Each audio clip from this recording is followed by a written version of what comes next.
Right News podcast-ийн 20 дахь дугаар эхэлж байна. За энэ удаагийн дугаараар бэлгүүн асар оргил 3 үндсэндээ нэг 10 орчим мэдээг бэлтгэсэн. За энэ дотор бол Ирландын тухай, за Америк, Европын холбоо, Elon Musk, Trump, за Вьетнам, FIFA-гийн ерөнхийлөгчтэй бас холбоотой бас юм мэдээнүүд байна. За ингээд дугаараа эхлэе. За эхний мэдээ Ирландын мэдээ эхлэе.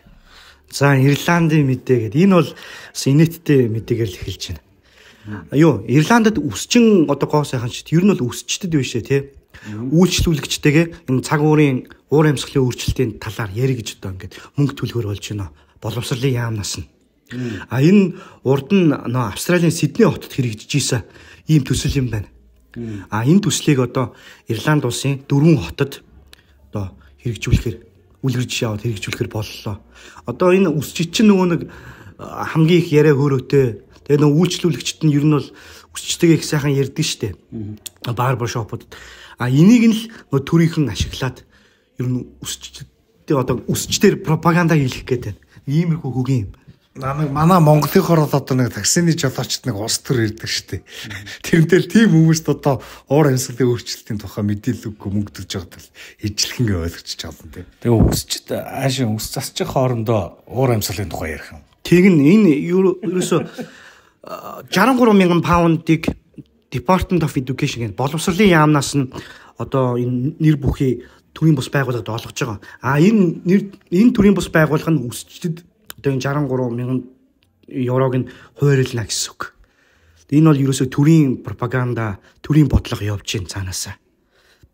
За тэгвэл үсээд суулгатай бас ногоон бодлогын тухай мэдээлэл авч явах болох юм байна тий хүчээрх үү. Тийм. Тэгээд энэ хөтөлбөрийг нь болохоор University College Cork гэдэг бас их сургууль байдаг юм байна. Тэрнийх нь хяналтан доор явна. Одоо контролд орох юм уу те. Яг юу болж гин энэ төсөл чи яаж хэрэгжиж гин гэд. Тэгээ яг өмнө хэлсэн Австралид амжилттай хэрэгжиж байгаа гэж үзэж байгаа учраас л нөхдүүд өөрсдөө авч байгаа. Ямар юмных нь амжилттай хэрэгжвэтэй. Энд чи яг өндөө тэр хүмүүс үсээд суулж захтай элдв янз юм сонсморгоо гол ярьж чадахгүй шүү дээ. Тэгэхээр энэ зөвхөн мөнгө өрн дараа хийж байгаа байхгүй. Яг нөгөө талдаа яг одоо ч ингээд нөгөө бас хайрцангуй дэлхийд ингээд баруун жигүүрийн одоо улс төрийн хүчнүүд бас ялаад байгаа болохоор нэг талаараа эдгээр чи үзэл санааны бас нэг юунд орж байгаа байхгүй юу одоо арга аварсандаа ямар сандаа өсчдгийг бас таргеталж байгаа. Нэг юм хэлбэр байж болох уу? Тэгээ яг үнэн. Тэгэд энийгээ болохоор нөгөө төрийн бус байгууллагаар дамжуулдаг гэж хэлж штэ тий. Энэ бол ерөөсөө Европын холбоо болон энэ өрөндийн зүүнний үзэлтэй төр зэсгүүдийн үндсэн арга барил. Ерөөсөө энэ төрийн бус байгууллага нэртэй төрөөс ахушдаг энэ нөхдүүдээр хамаг энэ заван юмнуудаа хийлэгдэг бодлого пропаганда тараадаг тий. Энэ талаар одоо манай хасарах ч гэсэн зөндөөл одоо Facebook дээр пост оруулж исэн. Мис Монголд гээл байгууллага нөө Facebook пэйж дээр биччихэл байсан. Ерөөсөө яг л ийм л юм болж энэ төрийн бус байгууллагуудыг нэг одоо Монгол ч гэсэн зөндөө төрийн бус байгууллагыг гадаа санхүүждэг штеп. Энэ мэтийн хөтөлбөр орж ирэхийг үүсэхгүй цааштай. Сүүний үзэл ер нь яа тийм хүчтэй байдیں۔ Тэ. Яа бүх төвшин тийм өндөр хүчтэй. Татвар төлөгчдийн мөнгөөр энэ үзэл санаагаа түгэхэд ашиглаад идэх байхгүй татвар төлөгчдийн мөнгөийг. Одоо юу гэх юм одоо энэ USAID эдэр чи яг энэ нийл нэг жишээ шүү дээ. Тэгээ Европын холбооны одоо үүдээ Унгарт жишээлбэл Европын холбооны одоо энэ татвар төлөгчдийн мөнгийг зориултын бусаар зарцуулж байгаа ч гэдэг юм үү те. Энэ улс төрийн пропагандага төрийн ус байгууллагуудаар дамжуулж явуулж байгаа гэдэг энэ судалдаг think tank байд юм лээ.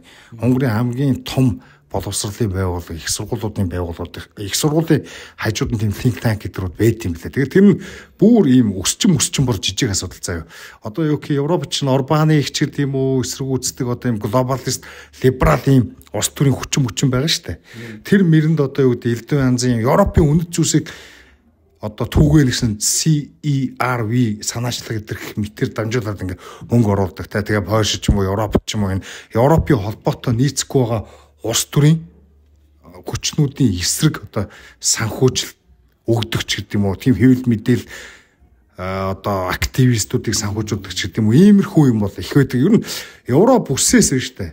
2021-ээс 2027 оны хооронд 7 тэрбум евро гэж байхгүй. Европ бүсээс гадуур төрийн бус байгууллагуудад Европын холбоо одоо санхүүжүүлнэ гэдэг бол аль хэзээ төсөө гаргацсан байхгүй. Чи одоо ойлгомжтой шүү дээ. Одоо LGBT сурталчлан тэгэл уур амьсгалын хөтөлбөр юу гэдэг одоо байнга л яригдчихэдэг тэр юмнууд чинь тэргээр явж наацах нь одоо Оросд ч гэх юм уу те сая Медуза гэх нэг хэвлэл USAID-ийн санхүүжилт байхгүй орсон чинь нөгөө хэвлэл нь давуурч чинь гэж байгаа. Тэгэхээр энэ ч одоо гадны санхүүжилттай тэгээ өөртөө бие даасан гэсэн ийм одоо шашиг өөртөө хатчихсан ийм одоо тухайн улс орны төр засагч юм уу бодлогыг нь ч юм уу эсэргүүцчихэд ийм байгууллагууд өнөөдөр дэлхийд даяар юм хэрсэн сүлжээ орцсон те активизм ч өөрөө асар их мөнгөний ийм амьдрах арга зам болсон байхгүй асар их мөнгөний одоо манай Улаанбаатар ч одоо ингээл нэг Талбаатар төлбөртөө жагсдаг шиг одоо жишээл Трампыг Америкт одоо юу гэдний одоо олон хүн жагсаад байна энд мэдээж нөгөө ажиллаа алдсан ч гэдэг юм уу нөгөө одоо элдв янзын одоо нэг бюрократ бүтцээс цонхогдсон хүмүүс ингээл жишээлбэл жагсахаас гадна нэр нь төлбөртэй ч гэдэг юм уу те одоо жишээлбэл Source жишээлбэл сая энэ Tesla-гийн машинуудыг шатаагаад байгаа те тэр элдв янзын эсэргүүцлийн жагсаалт ч оролцож байгаа хүнийг $200 моллороор санхүүжилж байгаа нэг хүн болгоно те ингээл баримтжуулаад энэ Republican-ууд бас мэдээ зүйдээ бэлтгэцэн л байлээ. Тэгэхээр энэ одоо ингээл нэг хүн жагсдаг штэ манайх ингээ харахаар нэг айхтар гоё арт түмний жагсаал магсаал шиг харагдав. Ер нь жагсаал цуглаан гэдэг одоо энэ элдв байсан янзын активистууд гэдэг чинь цаана мөнгөтэй ийм бизнестэй ийм амьдрах аргачлал болцсон. Тэгэд эн чинь одоо сүрд ингээ бүгд өсчдөг төрөлтэй одоо хүний тарих толгойг угаа суртлах хулгыг уулгаж ингэж мөнгө өгдөө өгсөн. Тэгэхээр манай Монголд ч штэ энэ бол ерөөсөө бид нар Монголд гэхээс илүү барууны одоо өрнөдийн ч гэдэг юм уу засгийн газруудыг хэрэгжүүлдэг арга хэрэгслийг Монголд ч гэсэн сураал төлбөртэй ч ихсаал масаал хийдэг хүмүүс гарч ирээд байгаа байхгүй юу? Яг зөв. За яг энэ сая энэ USAID энэ төрийн ус байгууллага гэдэг саяны мэдээтэй холбогдуулаад дараагийн мэдээ жишээлбэл энэ Elon Musk Италийн Lega намын их хурлд үг хэллээ гэх тээ. За дараагийн мэдээ рүү оръё. Би бичиж. За дараагийн мэдээ рүү оръё. Elon Musk Италийн Lega гэдэг намын их хурал дээр видео хэлбэрээр оролцлоо. Үг хэллээ. Энэ үг хэлсэн нь бол одоо энэ Европын баруун жигүүрийн гэдэг намуудад биш тий. Маш том дэмжлэг. Яг тэдний ингээд баримтлагдаг байр суурийг нь одоо эко гэдэг үргэсэн иймэрхүү үзэгдэл үйл явдал болж өнгөрлөө. За энэ Lega партийн болохоор нам нь болохоор Италийн одоо энэ ерөнхий сайдын орлогч. Тэгээд эн чинь зам тээврийн сайд гэдэг баг. Матео Салвинигийн нам тэргүүлдэг нам. Нөө бид нар ч гэсэн өмнөх мэдээнүүд дээр өмнөх дугаарууд дээр энэ Матео Салвинигийн талаар ярьж л байсан. Энэ их одоо бараг ер нь одоо ерөнхий сайд нөө Жоржо Мелони юу шүү дээ. Тэрнээсээ илүү радикал байр суурьтай байр суурин дээр үнэж ийм хүн байгаа. За тэгээд Маскийн юусо ярьсан юмнуудыг нь товчлоод та бүхэнд хүргэчихье гэж бодож байна. Энэ юусо Маск дөрвөн юмн дээр ач холбогдол өгсөн. Энэ төрийн одоо данхар бүтцийг эсэргүүцэж, тий зохицуултыг эсэргүүцэж энэ нэг сэдв. Тэгээ үг хэлэх хэрэгчлөө Маск цагаачлал, Орос Украины дайн, тэгээ Америк болон Европын харилцаа гэд. За энийг нь би одоо ингэ синхрон байдлаар уншиж байгаа л та бүхэнд хүргэчээ да. За Европт бол биш үү? За Elon Musk ингэж хэлж байгаа. Төрийн оролцооны талаар. Энэ Европын данхар төр бол арай л данхаачлаа. Хитрхи их одоо юутай байна. Төрийн одоо зохицуулалт тий дүрм журм байна. Энэ нь ингээд жижиг компани эхлүүлэхэд айгүй хэцүү. Том компаниудыг өрсөлдөөнөөс хамгаалсан иймэрхүү нэг юм эдийн засгийн системтэй Европ болчлоо. Энэ нь тэгээд Европын том компани regulatory capture гэсэн тийм эдийн засгт ойлголт байдаг шүү дээ. Том компани өөрөө нөө зохицуулдаг төрийн бүтцээ халаасандаа хийчдэг, барьчдаг ийм зүйл болчлоо. Одоо манай Монголын хорол одоо юу гэдэг том телевизүүд өөрсдөө ингээд ус төртэй хамсах өдөр яам байгуулаад соёлын яам ч гэдэг юм уу байгуулад өөрсдөө тэр зах зээлээ зохицуулаад авчдаг байхгүй. Тэгээд тэр зах зээлүүд нь одоо ингээд нэг яам байхаар монголч нэг төрийн бодлого тодорхойлдог яам гэж харагдаж байгаа мөртлөө яг үнэндээ тэр нь дандаа тэр яамууд нь том сонирхлын бүлгүүдийн хашгийг хамгаалдаг юм бүтц болоо өөрчлөж байгаа байхгүй. Одоо энэ төрийн нэг одоо энэ мэрэгжлийн өмнө байж байгаа татан буугдсан ч юм уу иймэрхүү байгууллагууд бол биш үү. Ерөөсөө Elon Musk-ийн хэлж байгаагаар хитрхи олон жижиг компанийг бий болгоод хитрхи том цөөн компанийг бий болгоод ерөөсөө дунд зэргийн хэмжээтэй компаниуд ер нь байхгүй болчлоо гэж байна. Тэгээ ингээд том компаниудын монопол олигополийг төрийн оролцоо өөрөө ингээ бий болгочлоо. Энэ хамаг энэ буруу бол Европын эдийн засаг төлдөж байгаа буруу бол Брюссел буюу Европын холбооноос ихтэй гэж. Тэгсэн чинь нөгөө Европын холбооч эсрэгээр нь Twitter дээр 1 тэрбум еврогийн бас торгуул тавина гэдэг тий. За тийм тэр бол дараагийн мэдээ. Гэтэ одоо энэ нөгөө Маскын хэлсэн үгнүүдийг нь ярьж байгаа учраас дараагийн энэ ингэж байгаа л да government size and regulation гэдэг те засгийн газрын овор дамжаа гэх юм уу засгийн газрын хэмжээ ч гэдэг юм уу. Ер нь ингээ бид нар хаа ингээ бид нар ч одоо ингээ нэг 10% татварыг 1% болгож бууруул гэж 100 мянган иргэн гар үсгээс зурчлаа гэл те. Тэгээд тэр чин одоо бодит энэ чи яг үндэ ийм арга хэмжээнд чи утга учиргүй байхгүй юу? Яг тэр төр цаанаа дангаацсан байгаад тэрнийг яаж сангуужуулах тухайн асуудал гарч ирнэ нэстэй. Тэгэхээр нөгөө нэг Milton Friedman-ийн нэг хэлсэн үг гэдэг чинь жинхэнэ татварын хэмжээ гэдэг чинь тэр татварын хэмжээ биш шүү. Засгийн газрын хэмжээ шүү гэдэг те. Одоо юу гэдэг нь засгийн газрын овор дамжаа те. Одоо юу гэдэг нь дотоодын нийт бүтээгдэхүүнд эзлэх хувь нь 50% байлаа гэж бодох юм бол тэр чинь 50% татвар шүү. Эдийн засгийг 50% нийгэмжилж байна. Эдийн засгийг 50% татварж байна гэсэн үг те. Хэрвээ 100% татварлах юм бол тэр чинь яг социалист коммунизм болж байгаа байхгүй тий 50% социализм гэх юм уу тий. Тэгэхээр бид нар те зөвхөн нэг юм өөрсдийнхөө амьдралд хамааралтай нэг хувь хүний орлогын албан татвар матвар гэдэг яг өөрсдөд хамааралтай амьдрал анхаарал хандуулдаг байгаа. Бусад одоо юу гэдэг засгийн тэрний цаад байгаа үндсэн одоо юу гэдэг цаана байгаа зовлонгийн шалтгааныг олж харахгүй те засгийн газрын хэмжээ чинь жил болгон 2-3 их найдаар нэмэгдээд штэ Монгол улсад. Яагаад өнөөдөр энэ бизнесүүд ажиллаж чадахгүй? Яагаад бидний эдийн засаг ийм амар болчиход байгаа? Яагаад энэ юмны үн өдөр тутам ингээ өсөд бидний мөнгө те худалдаа авах чадвараа байн галдаад байгаа. Энд чинь засгийн газрын ингээ данхаацантай холбоотой гэдэг өнөөдөр хинч авч хэрэгцэхгүй мөртлөө татвар их байна гэдэг байгаа байхгүй. Тэгэхээр жинхэнэ татвар гэдэг чинь жинхэнэ татварын хэмжээ чинь биднээс халаасыг суурж байгаа бидний ядуу байлгаад байгаа юм чинь бидний хамаг одоо юу гэдэг нөгөө одоо хөдөлмөрийн бүтээмжийн маань өгөөжийг нь штэ засгийн газар татвар болон инфляц гэх юм уу олон янзын хэрэгслүүдээр дамжуулаад ингээ хогс орчоод байгаа байхгүй. Бид нар одоо юу гэдэг 50% татвартай гэдэг чинь бид нар жилийн 365 хоногийн одоо юу гэдэг хөдөлмөрийн өдөр нь хэдэж байдیں۔ Тэ тэрний талыг ерөнхийдөө үнэгүй ямар нэгэн цалин хөсөхгүйгээр одоо ингээ боорч шиг ажиллаж өнгөрөөд байна гэсэн үг шүү дээ. Тэр чинь нэг төрлийн боорчлол болчиход байгаа байхгүй. Тэгээд бас энэ зохицуулт гэдэг байгаа. Энэ зохицуултууд чинь одоо ингээл нэг харахад зах зээлийг нэг одоо юу гэдэг төгс бус зах зээлийг төгсрүүлэх гэдэг байгаа. Тэгээ нэг гоё болох гээд гээл те. Яг үүндээ эн чинь одоо шинэ бизнесийг л одоо юу гэдэг одоо тэр тухайн зах зээл рүү орох тийм саад бэрхшээл нь болж өгдөө. Өөрөлдвөр нөгөө хуучин байр суурь олоод авсан мөнгөтэй ч гэдэг юм уу тэр тоглогчдыг тэр том бизнесүүдийн эрх ашигт өөрчлөлдөг. Тэдний л одоо юу болдог вэ да? Одоо эрх ашигт нь өөрчлөлт. Тэгэхээр хэд их татвар зохицуулттай байх юм бол эдийн засаг өөдөлт юм аа. Энийг л ойлгож авах хэрэгтэй юм те. Том компаниуд нь өөрсдөө тэр зохицуулах агентлаг газруудаа авчдаг гэх те. За Маскын дараагийн одоо үндсэн сэдэв бол үг хэлэх хэрэгчлөө. За би энэ Маскын хэлсэн үгийг ингээд та бүхэнд орчуулад өгч. За миний бодлоор биш те. Ер нь түүхэндээ муу залуусал те. Ер нь муу саар тал хүний одоо үг хэллийг хорж исэн. Одоо түүхэнд бол одоо Хитлер, Сталин, Муссолини гэдэг тэд нар бол хүмүүсийг цензуурлж исэн үг хэлэх хэрэгчлөөг нь хорж исэн. Одоо яг юусэн Европт ийм зүйл болж байна.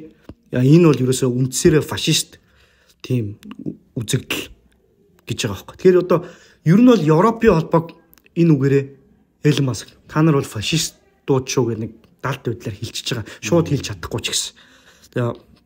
За Элон Маскын дараагийн анхаарал хандуулсан сэдэв бол Марс цагаачлал. За тэгэл одоо Элон Маскыг үг хэлэхэд Марс цагаачлал бол галзуур солиорлоо. Энэ хяналтгүй Марс цагаачлалын бодлогыг явуулсан ямар ч улс сүрэн мөхөн. Ерөөсөө энэ улс орон оршин тогтнохоо байна. За та нар зөвхөн нэг дундаж 50-аас 60 сая хүнтэй улсыг л бодоод үзэлт. Тэгээ дэлхийн хүн ам чи 8 сая шүү дээ. Ерөөсөө энэ дэлхийн 8 тэрбум тий 8 тэрбум. Дэлхийн хүн амын нөгөө багахан хэсэг нь энэ дунд хэмжээний хүн амтай улс руу ороход тэр улс оршин тогтнохоо байна шүү дээ. Тэгээ тийм учраас улс гэдэг бол зөвхөн энэ газар нутаг бишээ, географи бол биш. Улс гэдэг бол хүмүүс нь гэж байгаа, ард түмэн гэж байгаа байхгүй. Ерөөсөө энэ бол яг үнэ. Бид тэр одоо үг хэлэх хэрэгчлөөтэй холбогдуулаад ер нь ямар ч дарангуй дэглэмийн эхний өгөрч бол үг хэлэх хэрэгчлөө гэж үг гэдэг байхгүй юу. Ер нь та нар ингээд анзаарж байгаа бол дэлхийн түүхэнд тохиосон бүх дарангуй төр засагтай. Тий, одоо дарангуулагчд за тэр нэг хүн эсвэл нэг хэсэг бүлэг итгээд намч байна уу те. Намын дарангуул гэж байгаа шүү дээ. Олонхын дарангуулч гэж байгаа. Дандаа үг хэлэх хэрэгчлөө рүү дайрдаг байхгүй. Тэгэхээр ойлгомжтой. Ер нь ямарваа нэгэн санаа те одоо юу гэдэг эрүүл одоо бие даасан те ийм шүүмжил гэдэг чинь дарангуулын хамгийн эсрэг том одоо дархлаа хамгийн том дайсан энэ байхгүй. Тэгээ эрүүл сарвал шүүмжлэлээс анги дээр одоо нэг Сталины хэлсэн үг гэдэг байхгүй.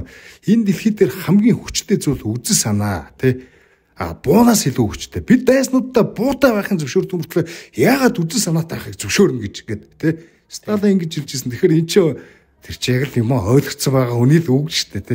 Тэгэхээр ер нь бол энэ нийгэм гэдэг чинь нэг хэсэг хүн л одоо төрж гэдэг юм уу чи Европын холбооныхны European value гэдэг LGBT уур амьсгалын өөрчлөлт гэдэг чинь энэ юмнуудыгаа Европын үнэт зүйл гэдэг байхгүй. Хэний одоо хэн нэг үнэт зүйл гэдгийг тодорхойлсон бол бас хэцүү. Хэдэн дарга нар тодорхойлчихж байгаа.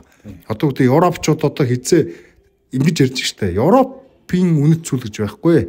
Европын identity буюу Европын одоо юм үндэсний онцлог шинж гэж байхгүй. Европ гэдэг чинь дотор олон янзын соёл үнэт зүйлтэй олон ард түмэн Европын нэгдмэл юм коллектив Европын үнэт зүйл гэж юм байдгүй гэд тэ. Тэгэхээр ер нь бид нар мэдж байгаа эдгээр өөрсдийнхөө үнэт зүйлийг бусдын үнэт зүйлээс илүү гэж хэлэх гээд байгаа байхгүй. Тэгэхээр нийгэм гэдэг чинь одоо юу гэх юм энэ үг хэлэх эрх чөлөө гэдэг чинь бидний юм хүндэлдэг, дээдэлдэг этикийн value тэг үнэт зүйлээс гадна ер нь аливаа нийгэмдэгтэй асуудлыг шийдвэрлэхтэй хилцүүлэг өрнүүлэхтэй нэг юм асуудал шийдвэрлэх шалгасан арга барил байхгүй юу. Тэгэхээр энэ ардчил гэдэг чинь олоолаа хилцчихэж л асуудлаа шийдвэрлэе гэсэн санаа шүү дээ. Тэгэхээр тэр үг хэлэх эрх чөлөөг нь үгүй иччих юм бол ер нь бол те ард түмний ойлгон санал бодлоо чөлөөтэй илэрхийлж чадахгүй болсон тохиолдолд сонгуул Монгол гэдэг юм чинь утгагүй болох байхгүй юу. Тий, тэгэхээр нөгөө Дональд Трамп сая угаасаа ерөнхийлөгчийн дангаргаа өргөл хамгийн түрүүнд хийсэн одоо ажил нь үг хэлэх эрх чөлөөг хамгааж авч үлднэ гэдэг. Тэр ч утгаараа хамгийн түрүүний гаргасан захирамж нь үг хэлэх эрх чөлөөний эсрэг одоо тэгтвшээ болж байгаа бүхнийг тэгээ эсэргүүцэж чинь улс төрийн давцанд байгаа энэ балерамыг зогсооно гэд. Ер нь бол яг Америкийн нэгдсэн улсын үндсэн хуулийн 1-р зүйл залтан дээр үг хэлэх эрх чөлөө гэж заасан байдаг шалтгаан нь ер нь бол ийм л учиртай. Эрх чөлөөний ерөөсөө үндэс суурь нь үг хэлэх эрх чөлөө. Тэгээд constitution гэдэг одоо энэ үндсэн хууль гэдэг юм а ер нь бол энэ хүмүүс бас мэдэх хэрэгтэй. Яагаад хамгийн түрүүнд үг хэлэх эрх чөлөө гэдэг юмыг зоож тавьсан бэ гэдгийг бас илүү сайн ойлгож ухаарах хэрэгтэй. Тэгэхгүй бол аажмаар эдгээр чинь ингээл баг багаар одоо юу гэдгийг зүтгүүлсээр байгаа л эцсийн бүлэг тэгэл дарангуул тогтчихдог те. Тэрийг бол нэг өдөр одоо 180 градус эргэж дарангуул тогтохгүй. Тийм бол одоо хувьсгалаар хуучин цаг үед явдгаараа яваад өнгөрцөн. Одоо цагийнх нь бол өөр байна те. Үг хэлэх эрх чөлөөнд баг багаар одоо юу гэдэг хүмүүсийн одоогийн байгаа орчин нөхцөлтөнд тааруулаад зүүнтүүд ч бас өөрсдийнхөө одоо арга барилыг ч гэсэн өөрчлөлт өсөө хуургаад орж ирж байгаа байхгүй те. Одоо тэгээд ер нь тэг үг хэлэх хэрэгчлээ нэг хүний үг хэлэх хэрэгчлөөг ингээ хумхад хүмүүс тоохгүй шин. Гэтэ тухайн хүний тэр байр суурийг сонсох бидний эрх хүртэл тэм чин зөрчигдөж байгаа байхгүй тийм биз дээ. Тэгээ одоо жишээлбэл та нар бидний Орос Украины дан ингээл одоо юм боллоо гэж одоо Оросыг шууд харлуулж утаагаад эдгээр пропаганда гэж шууд одоо юу гэдэг тэдний бүх мэдээллийг хаачиж байгаа байхгүй. Тэгээ ер нь ямар нэгэн тэнцвэртэй мэдээлэл байхгүйгээр тэр нөгөө ер нь бол биш дээ. Тэд нар муу хүн дайсан байсан ч гэсэн бид тэдний байр суурь те сайн ч миний багш, муунч миний багш гэдэг нөгөө Монгол Монгол үг байдаг шүү дээ. Тэр шиг бүгдийнх нь байр суурийг тэнцвэртэй хүлээж байгаа өөртөө шүүн цэгнэж те үнэлт өгнө үхээс ш нэг хэсгийнх нь байр суурийг тэр чигт нь хаачих юм бол ямар юмний бид чи одоо зүг бурууга ялах юм. Тэгэхээр чи энэ чинь нэг юм патернализм багхгүй. Одоо ч бол тэр энэ үг чи муу үг, тэр үг чи сайн үг, ийм муу үг, үзээ ядтай үгийг хэрэглэх. Өөрөлдвөл одоо үг хэлэх эрх чөлөө гэдэг юм ингээд чөлөөтэй байх юм бол хүмүүс тархиа уугаалгаад буруу юм руу орчихно гэж тайлбарлаад өөрөлдвөл хүмүүсийг олохыг тэнэг гэдэг байгаа байхгүй. Тэнэг хүмүүс учраас та нар ийм юмд автчих болохгүй гэдэг ч юм уу. Яг үүндээ энэ манай либертарууд ч юм уу чөлөөт нийгмийг эрхэмлдэг хүмүүс бол ярьдаг штэ.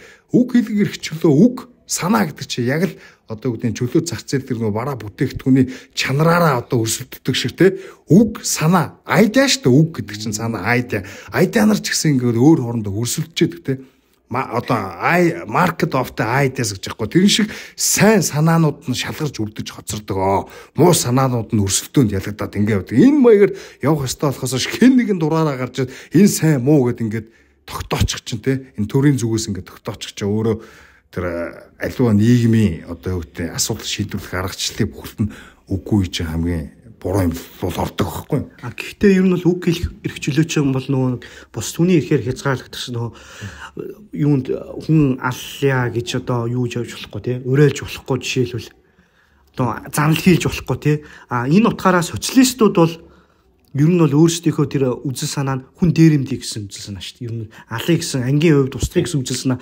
Ийм учраас социалистуудыг бол ер нь дарж явах та зүгээр шүү. Ер нь ийгүүртэй үг хэлэх хэрэгчлөөнд мэдээж одоо хязгаар байх ёстой шүү дээ. Хязгаар байдаг. Гэхдээ ямар тохиолдолд вэ гэдэг дээр л маргаатай шүү дээ.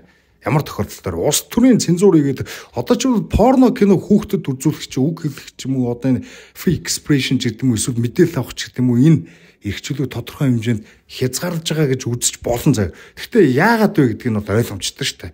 Рационал байгаа шүү дээ. Хүүхдэд тийм юм үзүүлж болохгүй те тэр чи юу болох те.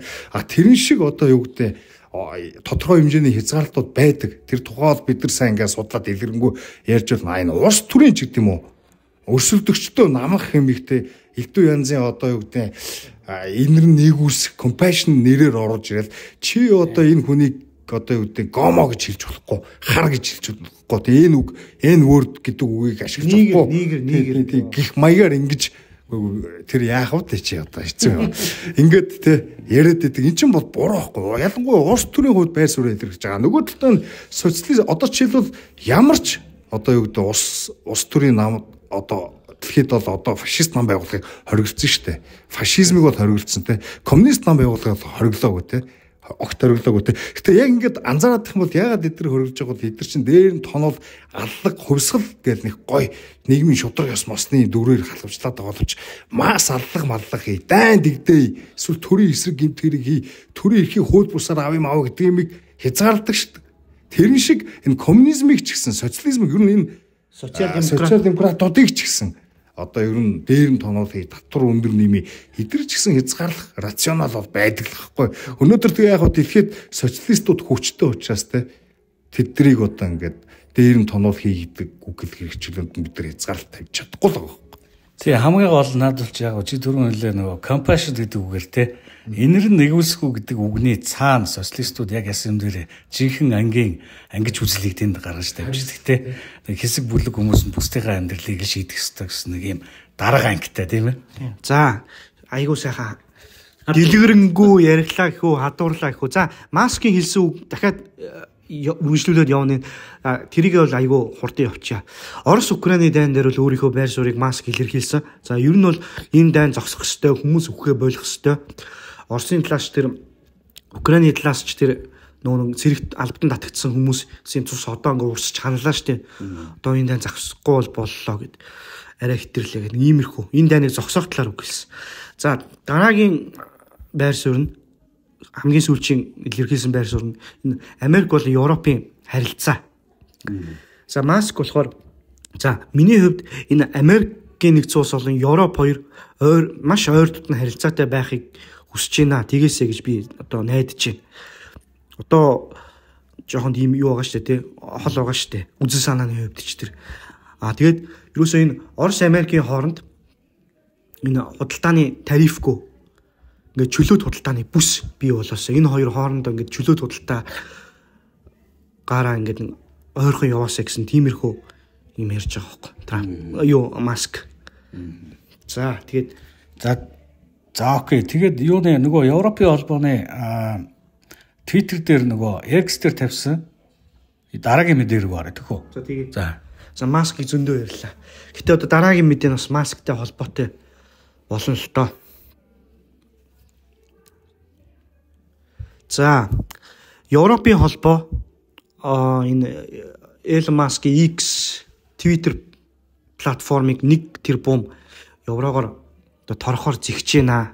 За шалтгаан нь бол энэ 2022 онд батлагдсан Digital Services Act гэдэг энэ захим үйлчилгээний хууль гэж монголоор орчуулгадгаар энэ хуулиараа далаалгаж байгаа. Энэ хуулинд нь бол одоо хууль бус Тэгээд нөө худал мэдээлэл тарааж болохгүй гэсэн иймэрхүү заалт орцсон байгаа. Энийг яг энүүгээрээ одоо төрийн ярьж 1 тэрбумын евроогоор маскыг тоорохгүй. Энэ чи яг түрүүний ярьсан бидний ярьсан нөгөө үг гэл гэрхчлөөг те хамгаалж байгаа ганц платформ X болохоор л X-ийг одоо Европын холбоо намлах гэж үзэж байгаа л нэг хэлбэр байхгүй те. Тийм. Тэгэд яг энэ цахим үйлчилгээний хуулийнхын дагуу байна шүү дээ те.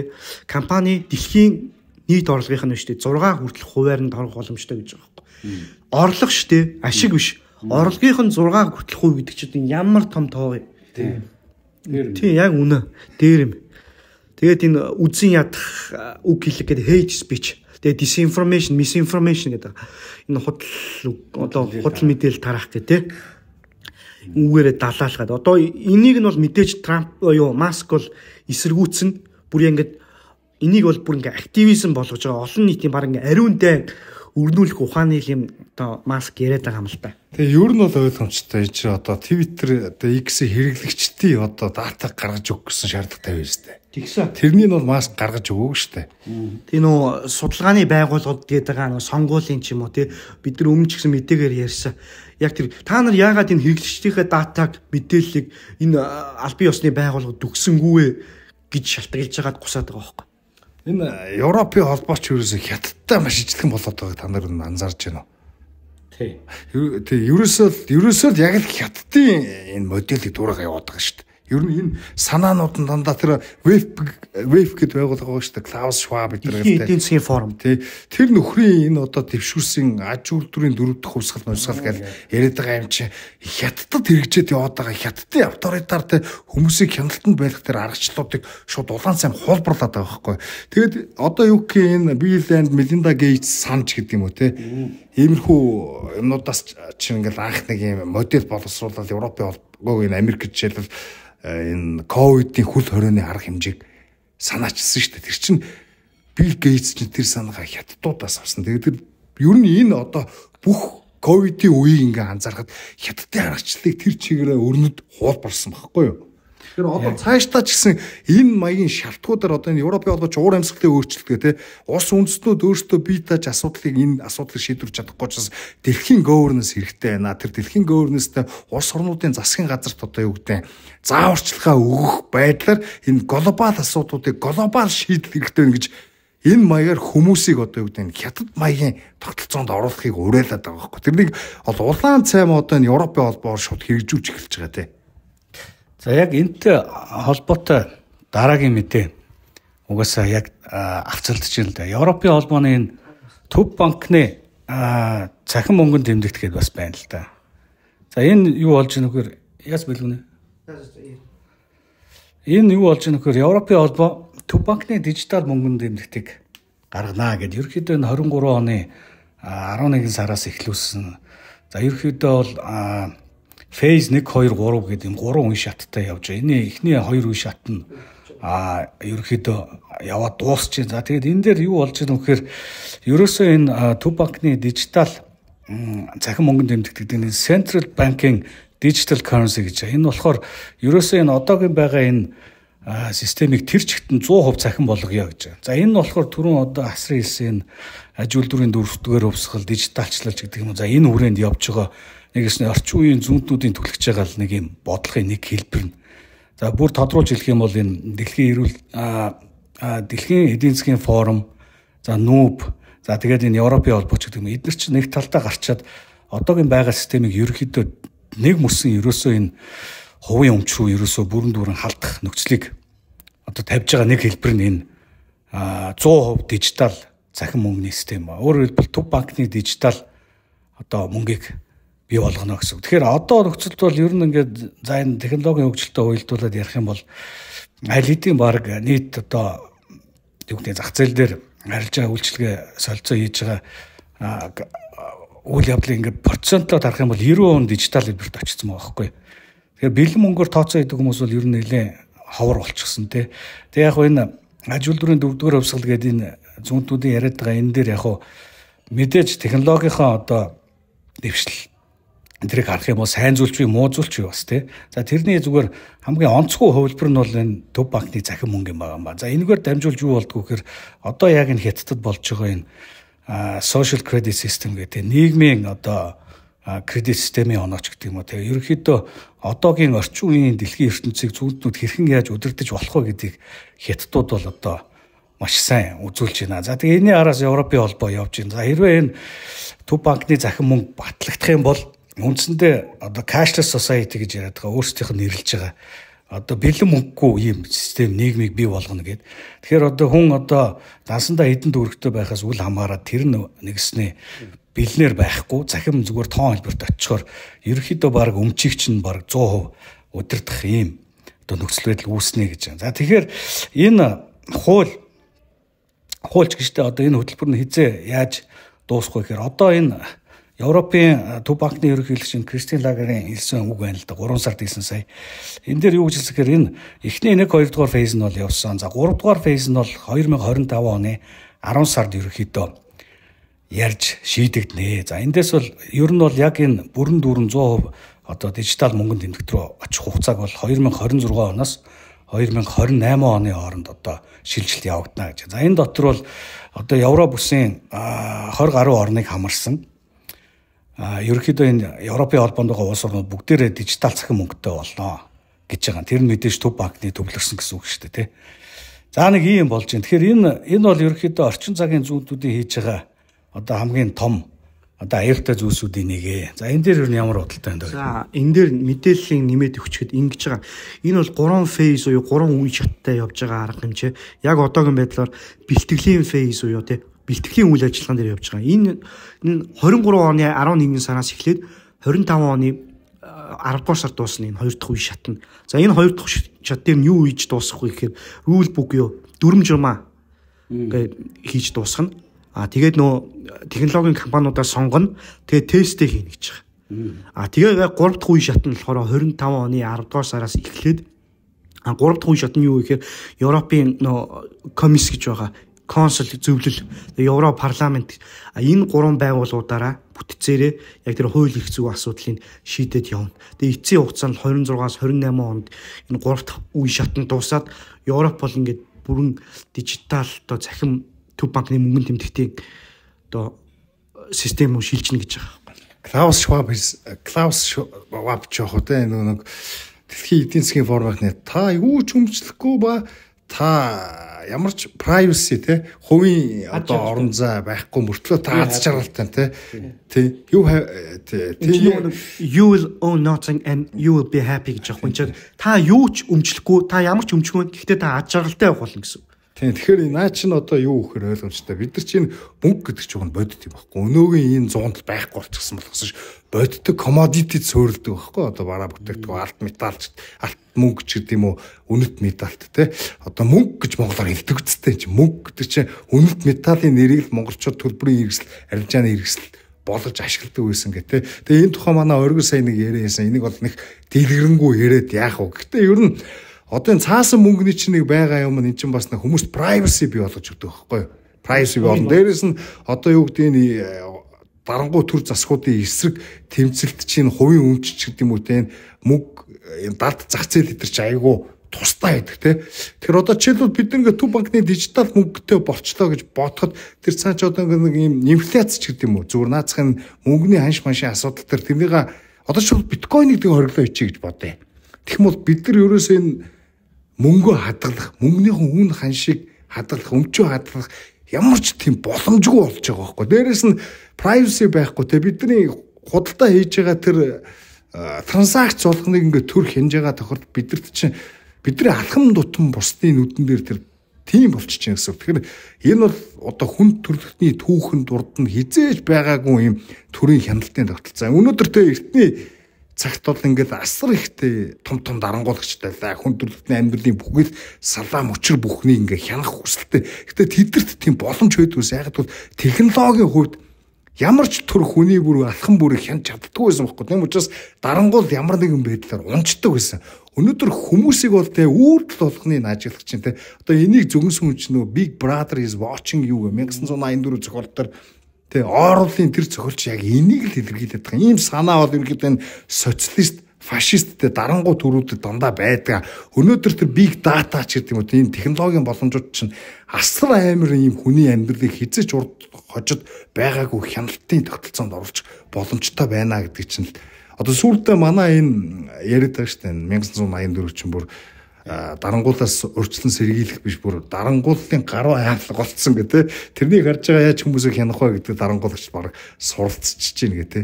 Нөгөө талдаа ер нь дарангуулагч биш улс төрч байдаг шүү дээ. Хүмүүс өөрсдөө л энэгээ хянаад одоо юу гэдэг улс төрчдөг хянаад тэдэрт хязгаарлалт тогтоодог болохоос шүү дээ. Ингээд мангартаал яваад байх юм бол хинч эрх мэдэл гэдэг чинь хязгааргүй тэлэх боломжтой тий. Ер нь хангалттай эрх мэдэл гэж хинтж байдгүй заяа. Яг бол одоо ингээд дахиад эрх мэдэл орж авах гэдэг энийг Томас Хоббс үг шүү дээ. Улам бүр эрх мэдэлд шуналтаад идэг нь ямар ч утгатай бол урд нь орж авсан эрх мэдлийг хамгаалах гэж байдаг байхгүй. Тэр шиг энэ маягийн ардчилсан ч вэ, автократ ч вэ, ямар ч систем нэг болон цөөн хүмүүс юм бусдынхаа хяналтандаа байлгах, өөрсдийнх нь дур зоргыг хязгааргүй тэлэх сонирхолтой байдаг. Тэрнийг иргэдэн өөрсдөө хязгаарлаж чадахгүй юу гэдэг асуудал хамгийн чухал асуудал байхгүй. Тэгэхээс ардчилсан улсад төрсэн улс төрч сайн хүн, автократ улсад төрсэн ч гэдэг юм уу тэнд байгаа хүн муу хүн гэсэн юм байхгүй. Хүний мөн чанар бол хаач ижилтэй. Яг зөв энэ мэдээтэй ойлуулаад дараагийн мэдээ рүү яачих вэ? Мэдэн дээр нөө нэмээд хэлэхэд нөө хятадчин бол бэлэн мөнгийг ашиглахыг ер нь бол үгүй discourage гэх юм монголоор тий ер нь бол одоо юу гэх арай нэг хэрэглэхийг бойлуулад ер нь хүмүүст нь цахим мөнгө хэрэглэх гэсэн нэг юм шаардлага тавиад байгаа ш картаар ч юм уу тий. Тэгээд энэ Европын холбооны ногоон социалист бодлого байна. А энэ захин мөнгөний нэг аюул нь мөнгөнд нэмэх нэг аюул нь та нарын одоо хэрэглэгчийг хязгаарлах байхгүй. Ерөөсөө тухайн одоо энийг ер нь ваучертай зөвлөд байгаа. Яг эн чинь бол жинхэнэ мөнгө бишээ. Энэ чинь бол ваучер болоод яг чи тухайн 7 хоногт те 7 хоногт тухайн 1 сарын хугацаанд ийм л юм хэрэглэн эннээсээ дээшээ хэрэглэх гэх юм бол шууд картыг хаачдаг. Нөө хэрэглэх боломж чинь хязгаарлцдаг. Иймэрхүү юм болохгүй. Йоо яа одоо нэг өөртөрд хэрэглээг зохицуулна гэдэг чинь ерөнхий санаа нь ийм байхгүй. Одоо энэ зах зээлийн эдийн засгтай капитализм ч ингээ хүмүүсийг консюмерч болгоод байна те. Хит их хүмүүс чи хэрэглээд байгаа учраас дэлхийн ертөнцийг сүйтгэхэд ингээд байгаль орчинтай уур амьсгал дэлхийг дулааруулад байна гэдэг дэлхийн дулаарсан ч юм уу ч юм уу яг үүндээ тэр нь бол тогтоогдог. Тэгээд тийм учраас одоо төрөөс хүмүүсийн хэрэглээг хүмүүн гэж байна. Тэгсэн мөртлөө төр засгийнхны хэрэглээг нэмэгдүүлнэ гэж байна. Одоо юу гэх хувийн хөвшилтэй ингийн иргэн хүний хэрэглээг хязгаарлах мөртлөө төрд асар их санхүү мөнгөний эрх мэдлийг нэмнэ гэж байна. Өөрөөр хэлбэл зөвхөн коммунизм социализм байгуулах гэдэг байхгүй яг үнэндээ. Тэгээд ингээ хараад байхад бүр хуучны ингээд нэг 20 жилийн өмнө хийгдсэн одоо юу гэдэг уур амьсгалын өөрчлөлт дэлхийн дулаарлаар айлгаж байгаа кинонуудыг ингээд харахад нэг жоо хүн болгонтой одоо энэ CO2-ын юу гэх юм одоо нэг тодорхой квот өгнө. Талооны системд оруулна. Мөнгөний тогтолцоог алга болно. Өөрөөр хэлбэл зах зээлийн эдийн засгийг үгүй юм гэсэн үг байхгүй наа чинь. Тэгэхээр одоо бид нар чи юу гэдэг нэг сар болгон одоо юу гэдэг квота хэтрүүлвэл одоо нийгмийн кредит оноо нь ундагтай. Нийгмийн кредит оноо нь ундвал эмнэлгийн очрын хамгийн сүүлд ордог ч гэдэг юм уу нийтийн элдв янзын юм нэг олон нийтийн паблик гүйц гэдэг юмнаас ингээд хэрэглэг эрх нь хасагддаг гэдэг маягаар биднийг дарангуулад ингээд хяналтанд оруулах нь шүү дээ. Үүрэл болгоноор нь те. Хятад яг тийм систем байгаа нийгмийн онооны систем гэдэг уусаа докюментарид баримтат кино болж байдаг. Нэг нөхөр ингээд нийгмийн оноо нь хасуулсан чинь зүгээр вагон цуух ирэхгүй болчих жоохгүй. Хурдан алт хэрэгэнд. Тэрийгээ ингээ яриад одоо энэ оноогоо яаж нэмэх вэ гээл. А тэнгуүтээ тэр оноогоо нэмэх арга нь болохоор нэг амар ааш муутай хүүхэн нэг юу гэдэг байсан. Тэр ингээ хөршүүтэй матж байгаа байхгүй юу? Матж нийгмийн оноогоо нэмүүлээл. Тэ? Тийм. Эсвэл нөгөө сайн дурын ажилхийн эсвэл цусаа өгөнч гэлөө юм янз янзын опшн сонголтуудтай. Тэг яг хөө энэ нэг ийм учиртай юм бас нөгөө талаасаа бол яг хөө одоогийн байгаа энэ мөнгөний систем чи бас өөрөө хүнд байдалд орчихсон. Тэг одоо энэ social security гэдэг юм уу эсвэл энэ pension fund эсвэл юу гэдэг Америк долларын одоо өрийн бичгээр баталгааждаг өчнөө улс орнууд одоо юу гэдэг өрийг эзэмшдэг байгаа шүү дээ. Ингээд мөнгөний систем бүхэлдээ асуудалд ороод ирэхээр эдгээр чинь нэг талдаа бас юу яаж байгаа бүр нэг мөсөн захин хэлбэрлүү те нэгс нэг илүү одоо юу гэдэг радикалж байгаа хэлбэр. А нөгөө талдаа бол бас тэр өнгөрсөн дугаар дээр ярьсан тэр биткойны 1 сая ширхэг биткойны нөөцийг жишээлбэл Америкийн засгийн газар те албан ёсоор нөөцлөж хадгалнаа ч гэдэг юм. Тэгэхээр энэ ч бас ингээд аяанда одоо энэ мөнгөний систем ч бас нэг өөрчилж байгаа хэлбэр. За яг хөө энэ дээр нэг юм сонин жишээ хэлэхэд бол юу байгаа юм. 1929-30 оны их хямралд автагдах уу гэдэг нэг юм асуулт гараад ирж. Тэгэхээр Тэгэхээр одоо бол Трампын тарифын хууль бол маш хүчтэй энэ олон улсад явж байна те. За мэдээж Хятад бол одоо хамгийн том өрсөлдөгч гэдэг нь Хятад 67% тариф тавьсан гэдэг юм. За Европын холбоон дээр 39%, Вьетнам дээр 90%, Тайван 64% гэдэг ингээд маш өндөр хувьтай тарифуудыг тогтоож байна л да. Тэгээ яг хөө энийг өмнөх 29-30 оны хямралтай зүгээр ууж ярих гэдэг юм юу гэхээр 1929-30 оны энэ хямралаар чинь бас smooth hall-ийн тариф гэж ерөнхийдөө дундагчлаад аваад үзэх юм бол нийтдээ нэг 20% тариф гэж байна. За импортын яг татвар гэдэг утгаараа бол бас 40% татварыг бас тавьжсэн тохиолдол байдаг юм лээ. Гэхдээ дунджаар бол нэг 20% гэдэг юм лээ. Тэгээ яагаад энэ одоо дахиад энэ хямрал одоо бий болох боломжтой гэж үзээд байна вэ гэхээр тухайн 29-30 оны хямралын үеэр чи хөрөнгөний зах 89% унсан байгаа байхгүй юу. Тэгээ 89% унсан. Одоо гэтэл Трампын тарифын хууль одоо зарснаас хойш үндсэндээ 3-4 хоногийн хугацаанд хөрөнгөний зах жишээлбэл асар өндөр хуваар унж байна. Тэгээ дээрэс нь тэрий чинь дагаад нөгөө алгоритм үйлдэж байгаа болохоор банкнуудын хувьцаа ч гэсэн асар ихээр унж байгаа байхгүй. Тэгээд 29-30 оны энэ хямралын тариф тавьсны дараа хамгийн гол нь ажил хөдөлгөөний түвшин 2 оронтой тоонд очиод тэгээ үндсэндээ 10 хэдэн жилийн турш ерөөсөө 2 оронтой тооноос буугаагүй нэг юм бас түүх байгаа. Тэгэхээр Трамп бол нэг талдаа бол одоо галаар тоглож гин гэж хэлж болно те. За нөгөө талдаа орчин цагт одоо яг юу гэдэг өөрсдийнх нь засгийн газрын бодлогоч гэдэг юм уу энэ хэрхэн яаж уялдуулж одоо дараагийн системийг бий болгохын тулд эсвэл одоо юу гэдэг дараагийн 50 жил 100 жилийн дахиад энэ одоо доминод байдлаа хадгалахын тулд зохион байгуулалтаа хийж байгаа ийм үйл ажиллагаа юу эсвэл бүр эсэргээрээ энэ нь backfire хийгээд бүр гүн хямрал руу орох уу гэдэг бол бас асуулт юм. Тэгээ өнөөдөр ч гэсэн юу яалаа шүү дээ. Сая Хятад дээр дахиад нэмсэн 50% тариф тогтоомж гэдэг юм уу те. Иймэрхүү юмнууд яваад байна. Яг нөгөө сая Трамп Хятад дээр тавингууд Хятадууд бас зөрүүлээд адилхан тариф нэмсэн шүү дээ. Тэнгүүт наатахаа болохгүй 50%-ийг дахиад нэмэн шүүснэ. Зүгээр ер нь энэ нэг юм дэлхийднийх гой чөлөө туталтай ингээд байж исэн чинь Трамп хурж ирээд бүгдийг нь тарифчлуулаад байгаа юм шиг юм яриад тайлбарлаад байгаа. Тэгээ тариф гэдэг бол эдийн засагт одоо худалдаа авахчтай, ингээ хэрэглэгчтэй өндөр татвар тавьж байгаа гэсэн үг энтергээд сүүлийн үед ингэж Трампыг буруутгах чинь. Гэхдээ тийм болоош. Энэ чи reciprocal тариф гэж байна шүү дээ. Энэ чинь хариу тариф багхгүй юу? Одоо юу гэх юм. За Монгол улсад 10% тариф гайлын албан татвар гэсэн үг шүү дээ. Тариф гэдэг чинь нэмчлээ гэдэг чинь Монгол улс тэдэрт 10% жилүүдээ хэдэн жилээ те тарифтай очиас гэдэг байгаа шүү дээ. Тэгээс өөрөөр хэлбэл энэ чинь ихэнх улс орнууд Америкийн бараа бүтээгдэхүүнд тариф тавьдсан бүртлөө өөрсдийнх нь бараа бүтээгдэхүүн Америк руу тарифгүй ороод байна. Одоо эн чинь яг хуучин бид нар ярьж л байсан шүү дээ. Одоо ингээд нөгөө улс орнуудыг хөгжүүлэхэд өөрсдийнх нь дагагчтай фолловер улсуудыг сателлит гэх юм уу те дагуул улсуудтай ингээд зах зээлээ нээж өгөөд ингээд улс орнуудыг хөгжүүлж исэн гэдэг. Тэгэд эн чинь тухайн үеийнх нь одоо нийгмийн дэг журам одоо дэлхийн дэг журмын арга хэрэгслээс өнөөдөр дэлхийн дэг журам ч өөрчлөгдөж штэ.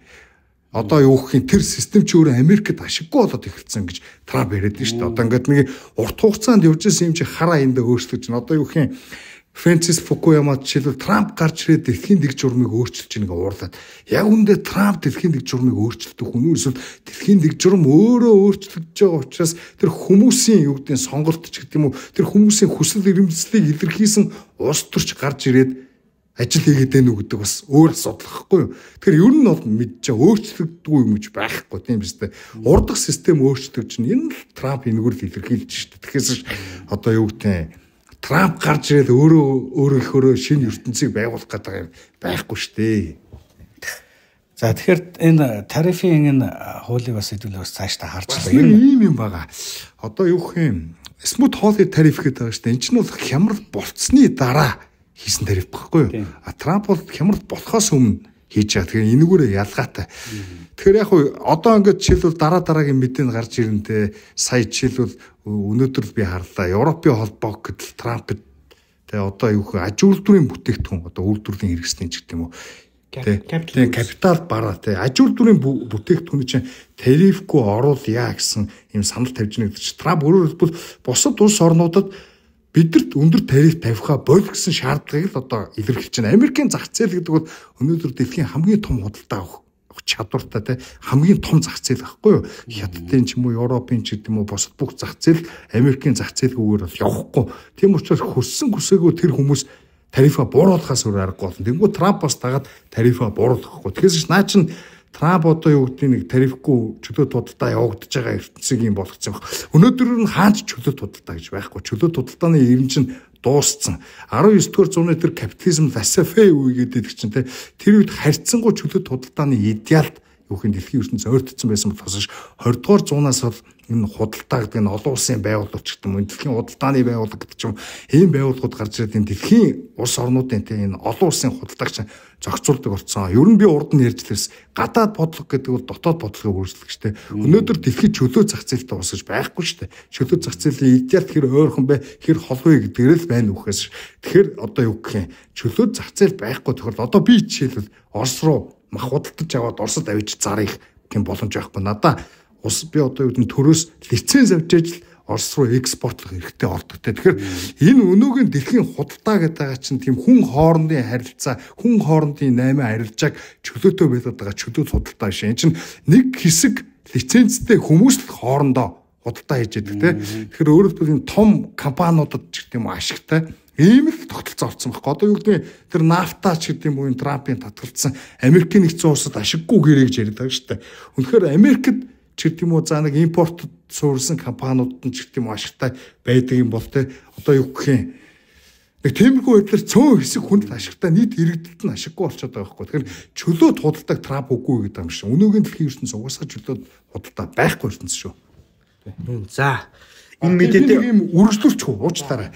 Ер нь энэ зүүнтнүүдтэй их худалч одоо ингээд Трампыг бүгдээр ингээд доромжлоод одоо юу гэдэг энэ дэлхийн чөлөөт худалдааг үгүй л гэж жигтэйхэн зах зээлийн харилцаанд хайртай хүмүүс болоод ингээд хайр зарлаа гараад ирж байгаа байхгүй юу? Худлаа штэ. Харин ч штэ. Одоо нэг өнгөрсөн нэвтрүүлэг дээр нэг хүн одоо коммент бидэр дээр хэлсэн мөлий. Трамп нийгэм соёлын бодлогын тал дээр одоо юу гэдэг барууны үзэлтэй ч гэсэн эдийн засгийн бодлого дээр зүүнтэн. Трамп тийм бишээ. Трамп бол харьцангуй төвийн үзэлтэй. Одоо юу гэдэг Трамп жишээлбэл баруун төвийн үзэлтэй тий. Трамп бол жишээлбэл бизнесийг хийж Байден шиг ч юм уу, Обама шиг ч юм уу дайсан. Энэ бол манай нийгмийн дайсан гэж хардггүй. Бизнес одоо юу гэдэг нь те энэ бол бүтээлч манай эдийн засгийг авч явдаг эдийн засгийн гол зүтгүүр хэдий хүлээн зөвшөөрдөг. А Трампын асуудал бол гадаад худалдааны тэнцэл гэдэг юм дээр нэг бас жоохон эдийн засгийн үед буруу ойлголттой ийм юм дээр явдаг болохоос дотооддоо биш те хизэж бизнесийг дайсан гэж ярьж байгаагүй. Одоо ч бол инфляцийн буруутаар хизэж том корпорациудыг те Байден шиг буруутгаж байгаа бизнест ээлтэй байхгүй. А энийг чөлөө зах зээлийн үзэлтэй гэж бол хэлэх арга байхгүй. Гэхдээ демократуудтай харьцуулахад Republican нам бол харьцангуй бизнесийг ерөөсөө тийм муу муухай шулагч, мүлжигчтэй ингэж хардггүй шүү. Зүүнний үзэлтнүүдээс энэгүүрээ ялгаатай шүү. Мэдээж төрийн оролцоог бүгд нь үүсгэж бол биш. Тийм чи одоо зүүнтнүүдийн хоёр нүүр гэж Трампын эхний бүрэн эхийн хугацаанд хятадд юу тавьсан шүү дээ. Гайлын дотор. А тэрийг нь тэгэл Байден гарч ирэл үргэлжлүүлсэн шүү дээ. Тийм л чөлөөт худалдааны хайртай байсан бол Трампын тарифыг байхгүй болох нь яасан тийм биз дээ. За энэ мэдээтэй холбогдуулаад дараагийн мэдээ рүү гулгаад орчээ. Вьетнам улс юу Трампд одоо бууж өгч байна. Гайлын дотор тэглэе гэсэн тийм санаачлал гаргаж. Яасан бэ гэхээр Вьетнамд бол маш өндөр хувийн 46% гайлын дотор тогтоосон. Энэ бол гэхдээ яг өөрсдийнх нь хувийг л ер нь бол өгж байгаа хэлбэрл юм байлаа. Тэгээд юу Трамп болон Хятадын коммунист намын ерөнхий нарийн бичгийн дарга Тоолам хоёр хоорондоо уцаар яриад Тоолам нь болохоор за бид нар ингээ гайлын дотор тэглээд өгөө. Тэгээд хоёулаа хоорондоо чөлөөт худалдааны гэрээ байгуулъя гэж ярьсан байна. А энийгээ ч гэсэн Трамп өөрийнхөө Truth Social гэдэг платформ байдаг шүү дээ. Тэрэн дээрээ аль бие ёсоор мэдгдсэн. Энд чинь Вьетнам чи их онцлогтой болсон. Nike, Adidas, Puma гэл ер нь бол том үйлдвэрүүд ер нь сүүлийн үед Вьетнам байгуулагддаг болсон. Хятадыг орлох. Тийм, Хятадыг орлож эднийх нь хувьцаа ерөөсөө энэ гайлын доторын дараа унсан юм байна. Аргагүй ш тийм биз дээ. Тэгээд эдийн засгийн хамрах үйлдэл нь Вьетнамын тэр коммунист намын дарга нь их эрүүл фонтой шийдвэр гаргалаа. Харилцан татваргүй болгоё гэд. Үүнийг дагаад Камбож ус адилхан. Камбожийн гайлын татварын дээд төв нь 35% байдаг. Энийгээ бол Америкт тавьдаг байсан зарим бараа бүтээгдэхүүн дэр нь энэ 35% 5% хүртэл бууруулъя гэсэн тийм санал санаагчлаг Камбож улсын эрх баригчдын зүгээс гарч ирж байгаа. Энд чинь бол Трамп одоо ялж гин гэсэн үг тийм үстэй. Харилцан татвараа бууруулъя гэдэг нь одоо энэ Трампын negotiation дээр хилцээр хийх одоо чадвар гарч ирж байна. Харин ч бараг юу гэдэг одоо олон улсын худалдаа илүү чөлөөтэй болох гэдэг шүү дээ. Бараг энэ үг үлдээ. За энэ мэдээг үргэлжлүүлээд Вьетнамтай холбоо явуучих. Энэ Вьетнам ер нь оны өмнө ч яригдал байсан. Тэр одоо энэ төрийг данхар төртөө тэмцэх асуудал оны өмнө яригдаад байсан байхгүй. Энэ нэгээ бол 25 оны 2 дугаар сарын 18-ны өдөр одоо энэ коммунист намын их хурал гэж болсон Ханой хотод. Тэрүүгээр ингээ баталсан байхгүй. Яасан бэхээр энэ коммунист хятад одоо коммунист Вьетнам биш тий коммунист намын засагтай Вьетнам 18 ямтай байсан. Энийг 14 болгож бууруулъя гэж байгаа байхгүй. Тэгээд төрийн албан хаагчдыг 100 мянгаар багасгахыг гэж байгаа. Тэгээд 5 төрийн телевиз байдаг. Олон 5 төрийн телевизийг багасгахыг одоо татан буулгая гэж байгаа байхгүй. Хэдэн төрийн телевиз гэдгийг мэдэхгүй. Гэтэ янз 5-ыг нь татан буулгая гэж байгаа. Тэгэд энэ үйл ажиллагаанд болохоор нөгөө нэг ажлаас халагдсан тий нөхдүүдийн нөхөн төлбөр энэ төр нь бол ингээд нийтдээ бол 4-5 тэрбум долларын хэмжээнд яригдах юм байна. Нэг ийм зардалтай. Гэхдээ богино хугацаанд төрөөс ийм зардал гарч болох ч гэсэн урт хугацаанд төр жижигсэж байна. Төр багасж байна гэд. Энэ Вьетнамын коммунист намаас суралцах юмнууд байна шүү. Энэ ч нэг юм таруулж байгаа юм л да. Одоо нэг коммунизм ба арчлалгээд хүмүүс ойлгодгүй шүү дээ. Арчлалтгүй шууд зах зээл гэж болоо коммунизм өнгөдөрөөс бүх тэр ч яг жинхэнэ genuine коммунизм бол улс төрийн арчил байхгүй улс төрийн автократ тогтолцоог цэвэр социализм буюу үйлдвэрлэлийн хэрэгслийг төр өмчлөх юм эдийн засгийн тогтолцоотой хостуулсан загварчин коммунизм гэдэг байхгүй. Орчин цагийн хятадын ч юм уу Вьетнамын энэ ч нь бол нэг намын засаглалтай улсууд мөн намууд нь коммунист мөн. Гэхдээ эдгээр чи эдийн засгийн загварын хувьд коммунист биш байхгүй, социалист биш. Эдгээр чи интервенционист, одоо социал демократ бусад манайхтай хүртэл ижлэх одоо төрийн оролцоотой зах зээлийн эдийн засгтай улсууд байхгүй. Тэгэд эндээс л одоо манай монголчуудын гол юу одоо confusion тэр андуурл эндүрэл гарч энэгээр ингээ харах юм бол улс төрийн тогтолцоо биш үү? Шууд эдийн засгийн эрхчлөлтөд хамааралгүй шүү. Монгол улс төрийн арчилтай байна те. Улс төрийн арчил байгаа гэсэн мөртлөө манайх чинь социалист эдийн засаг руу орох гэдэг шүү. Нөгөө интервенционист загвар нь бүр хитрээд штэ. Людвиг фон Мизес эснэр эдийн засагт төр оролцочлого бол проблем бий болно. Тэр проблемыг бий болгохын тулд төрийн оролцоо олон бүр нэмэгдэн. Тэгээд ингээд логикоор тэ экстрем рүү явуул сүртэй бүрэн дүүрэн төвлөрсөн төлөвлөгөөд эдийн засгийн тогтолцоо руу ордог шүү гэж тэрнийг яриад байгаа. Өрнөдийн ертөнц чинь энэний одоо түүхэн жишээ болж штэ. Тэ. За зүг. За дараагийн мэдээр орох уу? Тэгээ да нөө Испани нөө орон сууцны хямрал болсон. Би түрүүний нэг юм заваачлаараа яриа гэж дандаа тастаад байна. Тэгээд нэг яг хуу энэ сая Вьетнамын коммунист нам яагаад ингэж ийм реформ, маркет реформ хийхээр болчихоо. Төрөө яагаад ингэж жижиглэхэр болчихоо гэсэн чинь дөөмшөөс нөлөө авцсан гинэ. Ер нь одоо энэ чи яг л нөгөө efficiency асуудал яригдчих байгаа байхгүй. Төр ингээд данхаагаад ахаар энэ efficient буюу үр өгөөжгүй байна. Өөрсдийнх нь гүйцэтгэх ёстой үргээ гүйцэтгэж чадахгүй. Тэг ингээд эдийн засгаа ингээд бариад ингээд дампууруулад ингээд саажилтанд оруулчаад байна гэсэн. Яг л нөгөө Elon Musk, Trump хавар милээ идрээс авсан гэж байгаа байхгүй. Тэгэхээр энэ аль хаа холын Вьетнамд коммунист нам хүртэл засагладаг тэр газар хүртлийн дагар төрөө үгүй гэдэг санаачлалыг коммунист намынхан хүмүүс дундаас нь гарч ирж байхад ч одоо энэ манай Монгол зонгол те нэг арчил хүний эрхчлөө ирсэн мөртөө жилээс жилд төрийн оролцоо нэмэгдэжээдэг. Нөгөө манай монголчууд нөөсдөө жилээс жилд төрийн оролцоогоо нэмэгдүүлэхийг дэмжижээдэг. Одоо энэ хоёр одоо бүх улс төрийн намууд нь дахар төрийн төлөх нам болцсон те. Ийм яваад байна шүү. Тэгэхээр бид нар коммунист Вьетнамаас хүртэл дор байна. Тэгэд энэ гоё юм байгаа. Одоо хэлэхэд түүх хэлэх юм уу те. Ер нь энэ зөвлөлт холбоот улс задраад энэ хуучин пост коммунист тогтолцоо нурж унахад бол Польш, Вьетнам гэдэг хоёр улс хамгийн одоо юу гэдэг зах зээлд те зах зээлийн чөлөө зах зээлийн идеалд ойртсон байдлаар шинтгэл реформ хийж чадсан. Энэ улс бол Вьетнам шүү. Коммунист намын засаглалд ор байгаа ч гэсэн те. Тэгээ манай улс эдгээр бол тэдэртэй харьцуулахад ер нь зах зээлийн тогтолцоонд ер нь бараг шилжиж чадаагүй шүү те. Энэ тухай одоо энэ Райнер Цэтлманы те хэрхэн улс орнууд ядуурлаас гардаггүй гэдэг ном байгаа. Монгол хэл дээр хэвлэгдсэн Непко хийсэн. Тэр номыг уншвал ерөөсө Польш болон Вьетнам хоёрт хийсэн маркет реформын тухай хангалттай мэдээлэл тэндээс авч байна те. Тийм 90-ад оны үед энэ одоо Дэн Сяопинаас гэх юм уу тий хятадд Вьетнам хоёр ч ойр штэ. Ер нь тэр хятадын реформоос санаа аваад энэ Вьетнам ч бүр 30 эдийн яамтай байсан гэж байгаа. Тэгээд сая 18 яамтай байгаа. Одоо энэ 18 14 болгож байгаа байхгүй. Жишээлбэл. За дараагийн мэдээг оргил ах ярьчвал зүгээр ах гэж бодож байна. Испанд орон сууцны хямрал хомсдол бий болцсон. Тэгээ хүмүүс нь орон даяар жигсэж байгаа байхгүй. Тий энэ яг л түрүүний яриатай уялдаад энэ төрийн оролцооноос болж л ийм үйл явдал болж байгаа юм л да. Ерөнхийдөө нөгөө энэ орон сууцны зах зээл дээр нүнийг бас те барьдаг те цаанаас төрөөстэй. Ерөнхийдөө үүдэлтэй маш том жагсаал Испанд болж байна. Ер нь бол Мадридэд хэд жишээлбэл 150 гаруй мянган хүн жагсаж байна гэж байгаа хэрэг. За тэгээ энэ юунаас болж жагсаад байна вэ гэхээр ерөөсөө энэ орон сууцны хомсдол бий болсон те. За Испанч нь бол яг за Европын холбоо дотроо бол ер нь бол эдийн засгийн өсөлтөөр бол тэргүүлдэг те. Гэхдээ бол яг энэ нөгөө орон сууцных нь үнэ нь бол үндсэндээ сүүлийн хэдэн жилд 2 дахин өсчихсөн. Нөгөө түрээсийн дундаж үн сүүлийн 10 жил гэж 2 дахин өсчихсөн байгаа. Ийм тохиолдол. Энэ бол мэдээж үнийг орон сууцны үнийг төрөөс одоо хүчээр барьсантай холбоотой. За яг ер нь эдийн засгийн ухаанд бол ер нь за үнийн дээд хязгаарыг хэрвээ одоо зах зээлийн түвшнээс доогуур тогтоочих юм бол энэ ч мэдээж ашиггүй ажиллахгүй тул те компанид бараа бүтээгдэхүүнийг нийлүүлэлтээ багасгах те ингэснээр мэдээж хомсдол үүсдэг. За энэтэй адилхан нөгөө талдаа бас доод хязгаарыг нэрээ зах зээлийн түвшнээс дээгүүр тавьчихвал бас тухайн барааны эрэлт нь буурна те ингээд зарагдахгүй үлдэж илүүдэл бий болно тийм.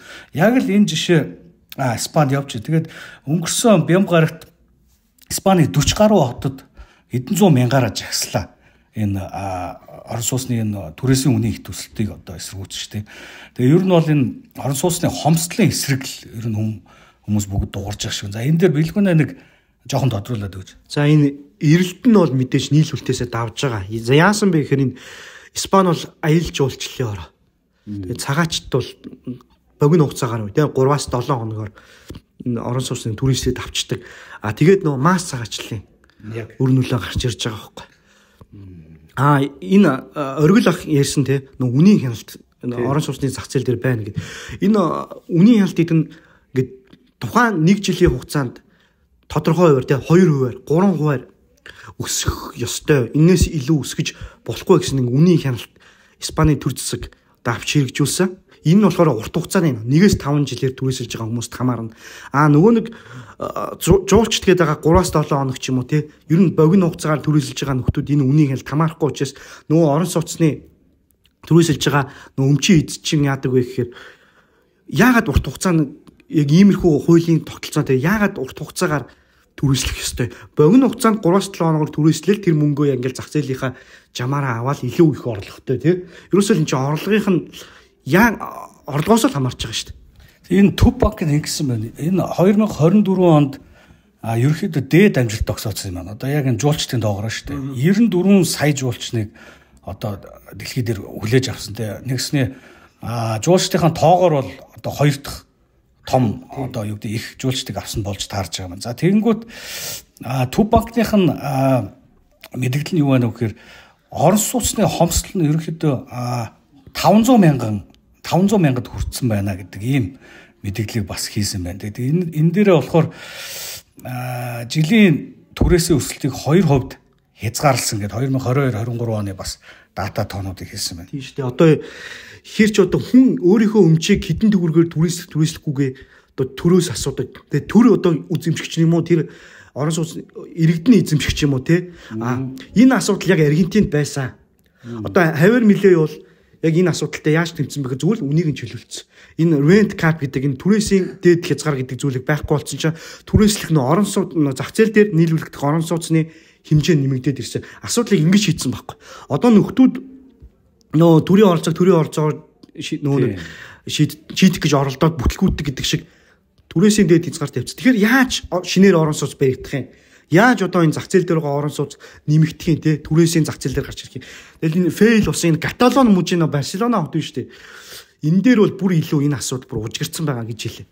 Энэ угаасаа нөгөө төрийн оролцоогоор шийддэг нь угаасаа энэ 2025 оны 1 сарын 1-ээс эхлээд дахиад энэ үндэсний статистикийн үрэлэнгээс боловсруулсан ийм юу гэдэг юм аа лавлгааны индекс гэх юм уу да нэг ийм IRAV гэдэг байгууллага. Эндээс бас энэ түрээсийн гэрээнүүдийн жилийн нэмэгдлийг зохицуулна гэж байгаа байхгүй. Тэгэхээр дахиад төрийн оролцоогоор хийсэн завхарлаа дахиад төрийн оролцоогоор зохицуулна гэхээр энэ бол угаасаа бүтэхгүй систем болчихоо. Тийм. Манай Монголд ч гэсэн ялгаагүй те орон сууцны хомсдолтой те болцсон шүү дээ. Гэтэ энэ манайх бол улаанц ингээд түрээсийн үнийг бол те тогтоогоогүй. Гэхдээ манайч нөгөө орон сууцны зах зээлийн үн гэж байхгүй. Зайгаад тэр нөгөө 8% жилүү 6% ипотекийн зээлээрээ дамжуулаад ингээд орон сууцны зах зээлийн хөөсрөл бий болгочихж байгаа шүү дээ. Одоо жишээлбэл бид нар чи Монгол дундаж цалин хийдэ. За нэг 2 сая хвцаал байгаа бах. 2 сая төгрөгийн дундаж цалинтай газар 450 саяар 3 өрөөр авдаг. Энэ бол бүр хэтэрхий аимшигтай болчихж байгаа байхгүй. Энэ бол зах зээлээс болоогүй шүү дээ. Чөлөө зах зээлийн үн биш энэ. Энэ бол Төв банкны бий болгосон хөөсрөлтэй. Тэгэхээр нөгөө талдаа энэ Төв банк ингээд орон сууцны үнийг ингээд хөөсрүүлж чинь гэдэг чинь орон сууцны нөгөө эрэлт нийлүүлэлтэнд нөлөөлчдөг байхгүй. Өөрөөр орон сууцны зах зээл гэж байхгүй болцоо. Чөлөө зах зээл шүү. Тийм учраас нөгөө үнэлгээ штэ.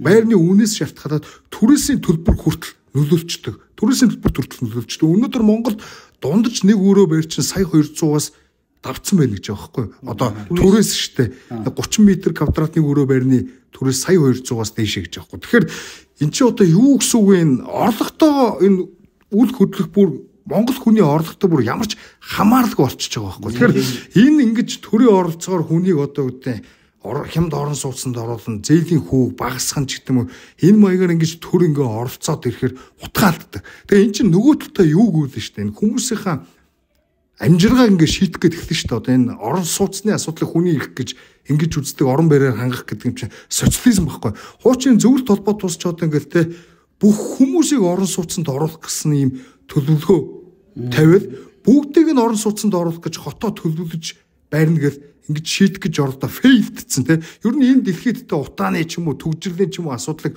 бүгдийг нь орон сууцчурж ирсэн шийдсэн ямар ч тийм түүх жишээ баримт байхгүй. Эний ч одоо нэг монголчууд бол ойлгохгүй байх шиг. Ягаад бол бид нар чинь хотчих гэж л одоо оролдоод байна шүү дээ. Хөдөөний хүмүүс хотчих гэж оролдоод Нямбатар ч одоо юу гэдэг айгуу тэнэг заяа одоо ингээр зөөврийн одоо нойлыг одоо жишээлбэл эко гэж нэрлэж те. Тэнгүүт орон сууцны ипотекийн зээлгэл ингээл одоо утаагүй 100 гэж байгаа шиг энэ асуудлуудаа ингэ шийдэхэд энэ бүх бид нар тулгамдаад байгаа асуудал чинь манай төрийн эдийн засгт оролцоо хийх болоод байна. Энэ хотын хүртэл төлөвлөгөж чинь орон сууцны ипотек гэдэг чинь ингэ нөлөөлөд зам ёсны органик тэр зах зээлийн нийгэм чинь Монголд байхгүй болоод байна. Тийм учраас бид нар ерөөсөө огтын асуудлуудаа шийдвэрлэж чадахгүй хүрчээд байна гэдгийг монголчууд ойлгомоор байна. Өнөөдөр орон сууц гэдэг чинь энэ утаа төгжрэлтэй энэ асуудалтай асрах холбоотой. Энэ орон сууцны ингэж хүчээр бүгдийг нь орон сууцанд оруулах гэж ингэж оролдоогүй те. Энэ эрэлт нийлүүлэлтийг ингэж гажуудуулаагүй байсан бол өнөөдөр гэр хороол руу дэд бүтэц тавьсан бол эн чинь нөхцөл байдал шал өөр байгаасан. Гэр хорооллыг чинь илүү хөгжүүлээд газар үнд ороод ингэж зах зээлийн органикаараа бүгдээрээ хөгжөөд явчих байсан юм. Ингээд бүгдийг нь орон сууцчурч шийднэ гэд буцаад нөгөө социализмаа байгуулах гад ингээд зүтгэлчихэж байгаа байхгүй юу? Яг хуучин бол шууд төрөөс ингээд орон сууц яриад ингээд те шууд ингээ үнгүй оруулдаг байсан бол өнөөдөр ингээд тэр чинь бүр заваа болцсон те. Нэг хэсэг компани ингээд төрийн мөнгөөр бизнес хийж идэг нэг хэдэн компани хэдрэл хождог, бусад бүхэн хохирж идэг, хотоороо усаараа хохирж идэг ийм юм руу орчлоо шүү дээ бид нар чинь. Тийм за өстө мэдээ болгон дээр бид нар сайхан хадуураад амар явж байна. За дараагийн мэдээ рүү орохоо. За тийм. За энэ FIFA-гийн ерөнхийлөгч Gianni Infantino гэж хүн байдаг монголчууд хөлн мөг сайн өвчт мэдэх бах.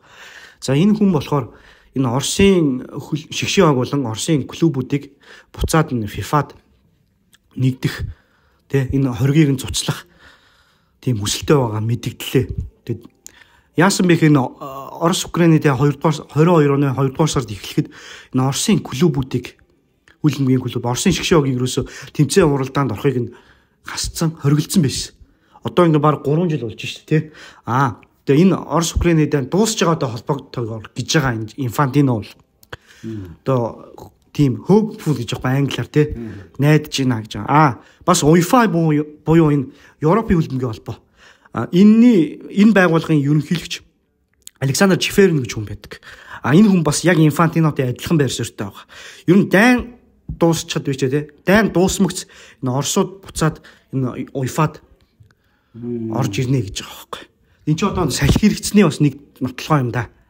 Тиймгүй тэгээ ер нь бол энэ спорт хөл бөмбөг одоо эднэрт уг нь бол энэ даймаа ямар ч хамаагүй шүү дээ. Өөр хэдийгээр тамирчид тийм үст. Эднэр чинь насаараа одоо юугаар мэрэгжлийн хүн болохгүй хичээл чинь тэгэнгүүтээ ямар ч хамаагүй өөртөөс нь одоо тусдаа улс төрийн ч гэдэм үү ийм геополитикийн ч гэдэг ийм юмнаас болж тэр хайрын хөдөлмөр хамаг цаг хугацаа хамаг юм алдаж ийн гэдэг утгагүй л дээ. Тэгээ энэ Оросыг ингээ хориглох нь зөв мөв гэдээ бас хүмүүс яриа л дээ. Ер нь бол энэ тэр улсад байгаа иргэдийн буруу бол биш шүү дээ. Засгийн газрууд хоорондоо дайн хийгээд байгаа шүү дээ.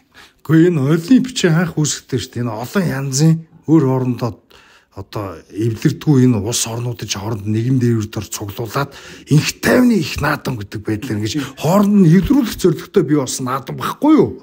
Гэсэн чинь одоо энэ улсыг оруулахгүй гэд үндсэн зорилгоо алдчихж байгаа байхгүй юу? Тэр нөгөө энэ одоо ерөөсө утгагүй орчлоо шүү дээ. Нэг ийм систем те. Хуучин чинь нэг социалист, нацист те. Нацист Герман төрөл олимп болол та нар мэдэн шүү дээ. Гитлер тэнцэж гарч ирэл. Энэ олон системүүдтэй энэ олон ард түмэн, олон төрийн засаглал энэ ялгаатай юмны чи хооронд жоох ив нэгдэлтэй байх гэж бий болсон л ийм л наадам. Өнөөдөр хитрхийн нэг хэсэг хүмүүсийн те одоо хүн төрөлхтнийг төлөвлөхөө болоод байгааг нь нэг ийм илэрлэлцэл энэ шүү дээ. Тийм. Түүхийн хуудсыг сөхүүл гэдэг шиг. За Оросын параолимпийнхныг тий параолимпийнхныг энэ бантсан. Энд чинь урлаг спортыг бүгдийг бантчихж байгаа. Оросын муурнуудыг гэж байгаа байхгүй. Муурнуудын бас биври гоо сайхны тэмцээн болдгийн байна лээ. Тухайн үед л мэдсэн юм чи. Хэдэн жилийн өмнө. Тэгсэн чинь Оросын муурнуудыг хүртэл тэмцээн уралдаанд орохыг хориглож байгаа. Достоевский канселдж байгаа. Чайковскигийн тоглолтыг зогсоож байгаа байхгүй. Тухайн үед бол солиотой юм зөндөө болж ирсэн. Одоо Путины дэглэмийн эсрэг юм уу эсвэл Орос үндэстний эсрэг юм уу гэсэн. Одоо ч бол Оросод байна шүү дээ. Путинийг эсрэг үздэг байсан. Путины дэмжлэг бүр асар их Орос Украины дайнаас эхлээд нэмэгдсэн шүү дээ. Яагаад тэгэхээр энэ Оросуудын нийтээр нь үзэн ядаад гадуурсантай холбоотой байхгүй. Өнөөдөр эдгээр чи Путинийг биш ээ. Эдгээр чи ерөөс намайг биднийг Орос хүн гэдгээр нь үзэн ядд юм бэ. Путинаа төрөө дулам ихтарч байгаа байхгүй юу? Нөгөө Сталин одоо нөгөө дэлхийн эх орны дайны үед ч одоо нөгөө тэдний национализмыг улам идэвхжүүлжсэн бас германчууд ч айгуус зүгээр Оросыг конкур те эзлэх гэж биш те Орос үндэстэн унтер меншинтэй дорд хүмүүсийг үгүй цэвэрлэн гэж давхиж орж ирсэн учраас тэд нар дийлдэхгүй ухаан хатуу үзэлдсэн байхгүй. Энэ шиг юм бий болгочихж байгаа байхгүй да бас нэг яснаа. Тэр эн чинь ямар ч тийм инх тайвны те ер нь биш эн чинь дайн бий болгодог бодлого өрнөд явуулаад штэ. Яг за дараагийн мэдээ бас их сонирхолтой мэдээ харагч. Энэ эмэгтэйчүүдийн пул бильярдны тэмцээнд эрчүүд азаргалав гинэ. Тийм наадах чинь тэгж уусаа тийм л мэдээ агуулгатай мэдээ авч эрчүүд азаргалж байгаа байхгүй эмэгтэйчүүдийн тэмцээнд. Яасан бэ гэхээр энэ Английн үеийг ингээд нэг тосхон гэх юм уу хот гэх юм уу 100 мянган хүн амтай хот байдаг. Энд нэг пул бильярдын жигтэй урт нэртэй тэмцээн зохион байгуулагджээ саяхан. Яасан бэ гэхээр ингээд Harriet Haynes, Lucy Smith гэдэг хоёр трансгендер эмэгтэй. Энэ бол ер нь эрэгтэй хүмүүс шүү дээ.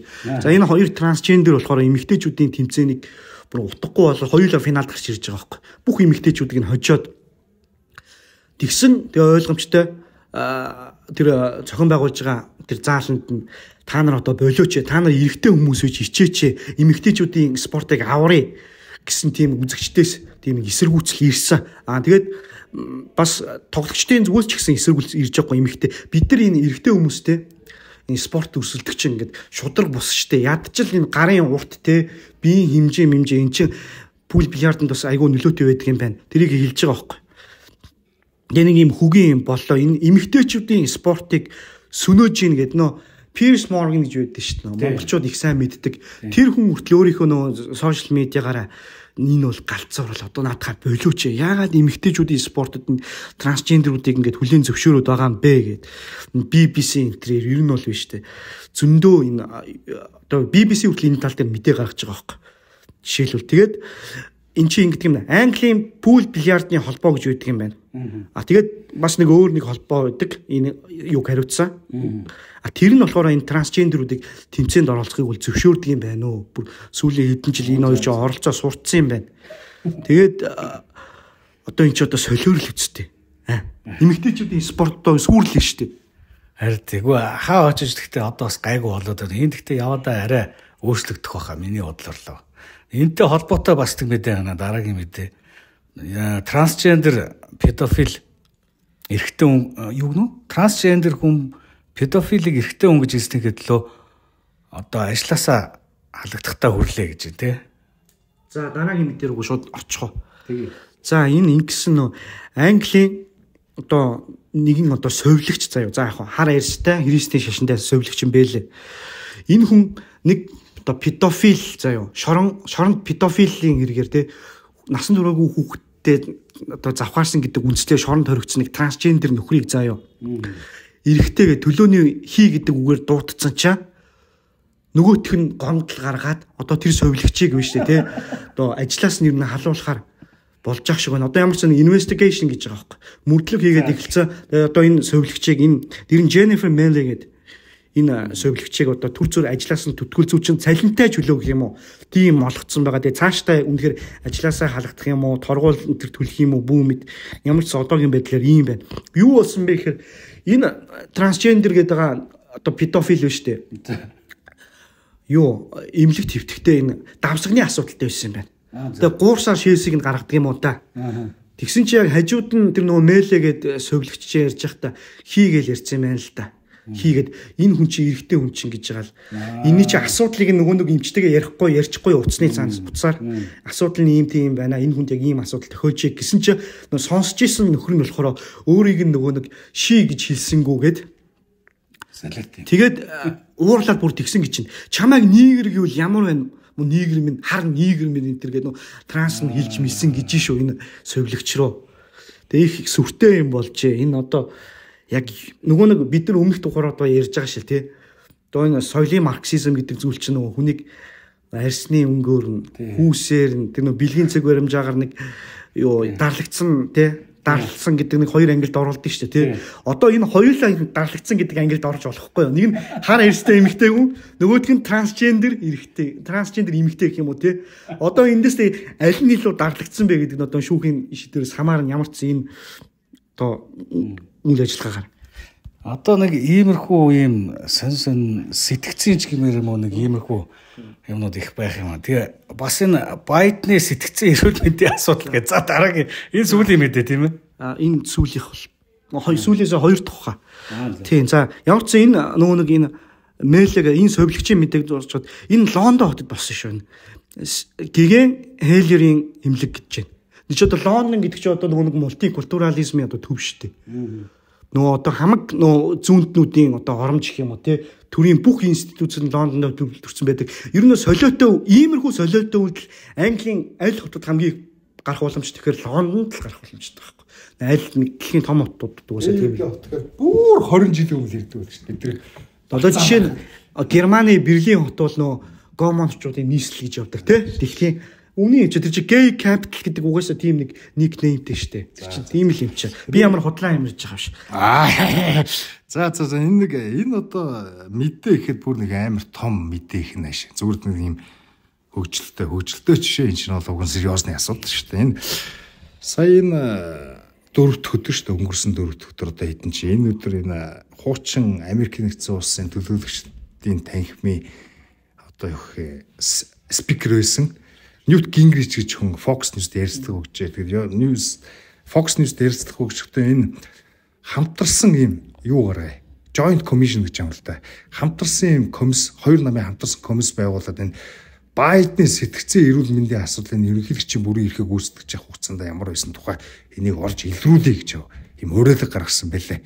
Тэгээ энэ яг хуу энэ хүн бол яг энэ асуудаар айгүй олон ярьсан хөө. Энэ Байден чинь зөвцөн биш дээ. Чин ажил үргээ гүйцэтгэж чадамжгүй болцсон бай тээ.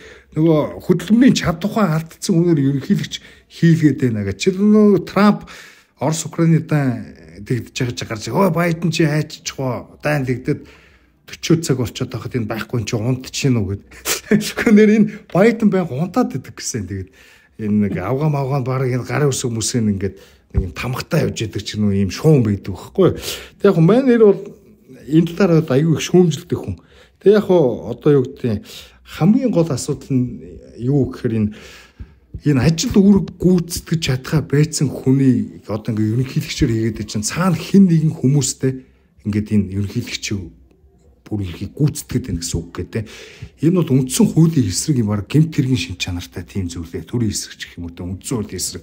Тийм учраас энэ асуудлыг тогтооё тэ. Жишээлбэл Байденгийн бүр ойрын туслах байсан нэг хүн тэ энэ Рон Клайн гэдэг хүн яг одоо энэ Байденыг ажил үргөө гүйцэтгэж чадахгүй ингээ унтаад идэх тухай илчилсэн юм байлээ. Одоо юу гэх юм одоо энэ нэг Трамптай ерөнхийлөгчийн сонгуул төрсөлдөхгүй л тэ нэг юм мэтгэлцэн эдэрт бэлтгэж явахдаа энэ хүн чинь ерөөсөө эрүүл саруул мэддэхгүй ингээл унтаад исэн гэдэг байхгүй. Тэгээд нэг иймэрхүү асуудлуудын ерөнхийдөө ил гаргая энийг мөрдөж тогтоо гэсэн санаачлаг төвшлөө уурайсан бэлээ. Тэгэхээр бид нар бүгдээрээ харсан шүү дээ. Өнгөрсөн 4 жилдээ бид нар бүгдээрээ Байденыг зүнцэн тухай харсан. Тэгээд ойлгомжтой асуулт хэвлэл мэдээллийн хэрэгслүүд үүнийг нуун дарагдуулчихсан. Хүмүүс нүдэн дээр нь зүнцэн хүн дэлхийн хамгийн том гүрний ерөнхийлөгчийг хийгээд яваад байхад асуулт асахгүй нэг чинь дэлхийн хүн төрөлхтөн бидний энэ тарих толгой ямар болсныг бас харуулж штэ. Одоо ингээл нэг сэвсэн мэдээллийн хэрэгслэр сэвсэн асуудлаар бөөнөрөө бид нар ч өдөржингөө сошиал хэрэлддэг мөртлөө бодит чухал маш олон асуудлууд ингээл нүдэн анил өнгөрөөдөг штэ. Тэрний нэг хамгийн том нүдэн дээр илтвэсэн бол улаан цайм зөнцсөн ажил үргээ гүйцэтгэх чадамжгүй хүн Америкийн ерөнхийлөгч хийгээ яваад байсан шүү. Хууч нэг Брежнев дарга гал нэг байнга унтчихдаг нэг юм бага медаль зурцсан тэрнийгээ даахгүй орцсон хүнийг зөвлөлтийн коммунистууд ард нь бүх шийдвэрийг гаргаад явж идэг гэдэгтэй адилхан энэ Байден бол тэ нэг тийм том улс төрийн бүлгийн тэ одоо ингээд нэг папад тэ утсан хөөгөлтэй ард нь ингээ Америкийн төр засагч чинь өөр хүмүүс барьж идэм биш үү гэсэн ийм л одоо юу гэх юм сэтгэлдлийг бусдад төрүүлжсэн байхгүй. Тэгэхээр Байден бол зөнцөн гэдэг бол би энэ дэр 100 баттай л би бол итгэлтэй тэ. Тэр ч одоо ойлгомжтой баг. За танд энэ мэдэн дээр хэлэх юм юу вэ? Одоо энэ дээр юу хэлэх вэ? Энэ талаар бас өмнө бас мэдүүлээ бас ярьж исэн болохоор нэг тийм Байденыг одоо ч юм баг яриад байх шаардлага. Гэхдээ энэ Америктай холбоотой энэ юу нэг цаазын ялтай бас нэг юу байсан сая педофилуудын тухай тэрийг алгасчих шиг боллоо тий. Чи энийг нэг ярьчих ш. Тэгээд дуусгая гэх үү? Сүүлийн мэдээ энэ Айдахон мужид. За Айдахон л гэж ярьчих. За Айдахон мужид 3 дугаар сарын 17-ны өдрийн мэдээлэлтэй. Гэтэ хуучин. Гэтэ яг өмнө педофилтэй холбоотой мэдээ авцсан болохоор энэ мэдээтэйгээ холбогдуулаад ярьчих гэж бодсон. Тэгвэл Англид ч одоо педофилийн хэрэгээр шоронд орсон нөхөр тий имлэгт дураараа таруулж хөвтчихэд тэгээд өөрийгөө зөв төлөөний үгээр дууд гэж хэлээд штэ тий. Тэгэхэд бол Айдахон мужид өөр. За 3 дугаар сарын 17-ны өдөр Айдахон мужийн парламент энэ насанд хүрээгүй хүүхдүүдийг хүчинтсэн хүмүүс цаазын ял оноохоор хуулийн төслийг бол оруулж ирээ баталсан. Энэ хуулийн төсөлд нь 3 дугаар сарын 26-ны өдөр яг Брэд Литл гэж одоо энэ мужийн захирагч нь гарын үсэг зурснаар тэгээд 7 дугаар сарын 1-ээс эхлэн хүүхдийн хүчин хийсэн нөхдүүд ер нь цаазаар ахуулахаар боллоо.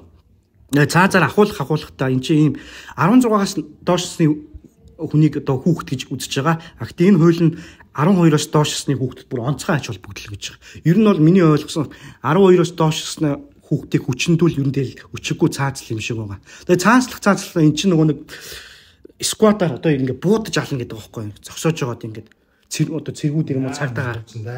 Тий. Дайны гэмт хэрэг буудаж алдаг байсан. Тиймэрхүү зарчмаар буудаж ална гэдэг нэг онцлог нь.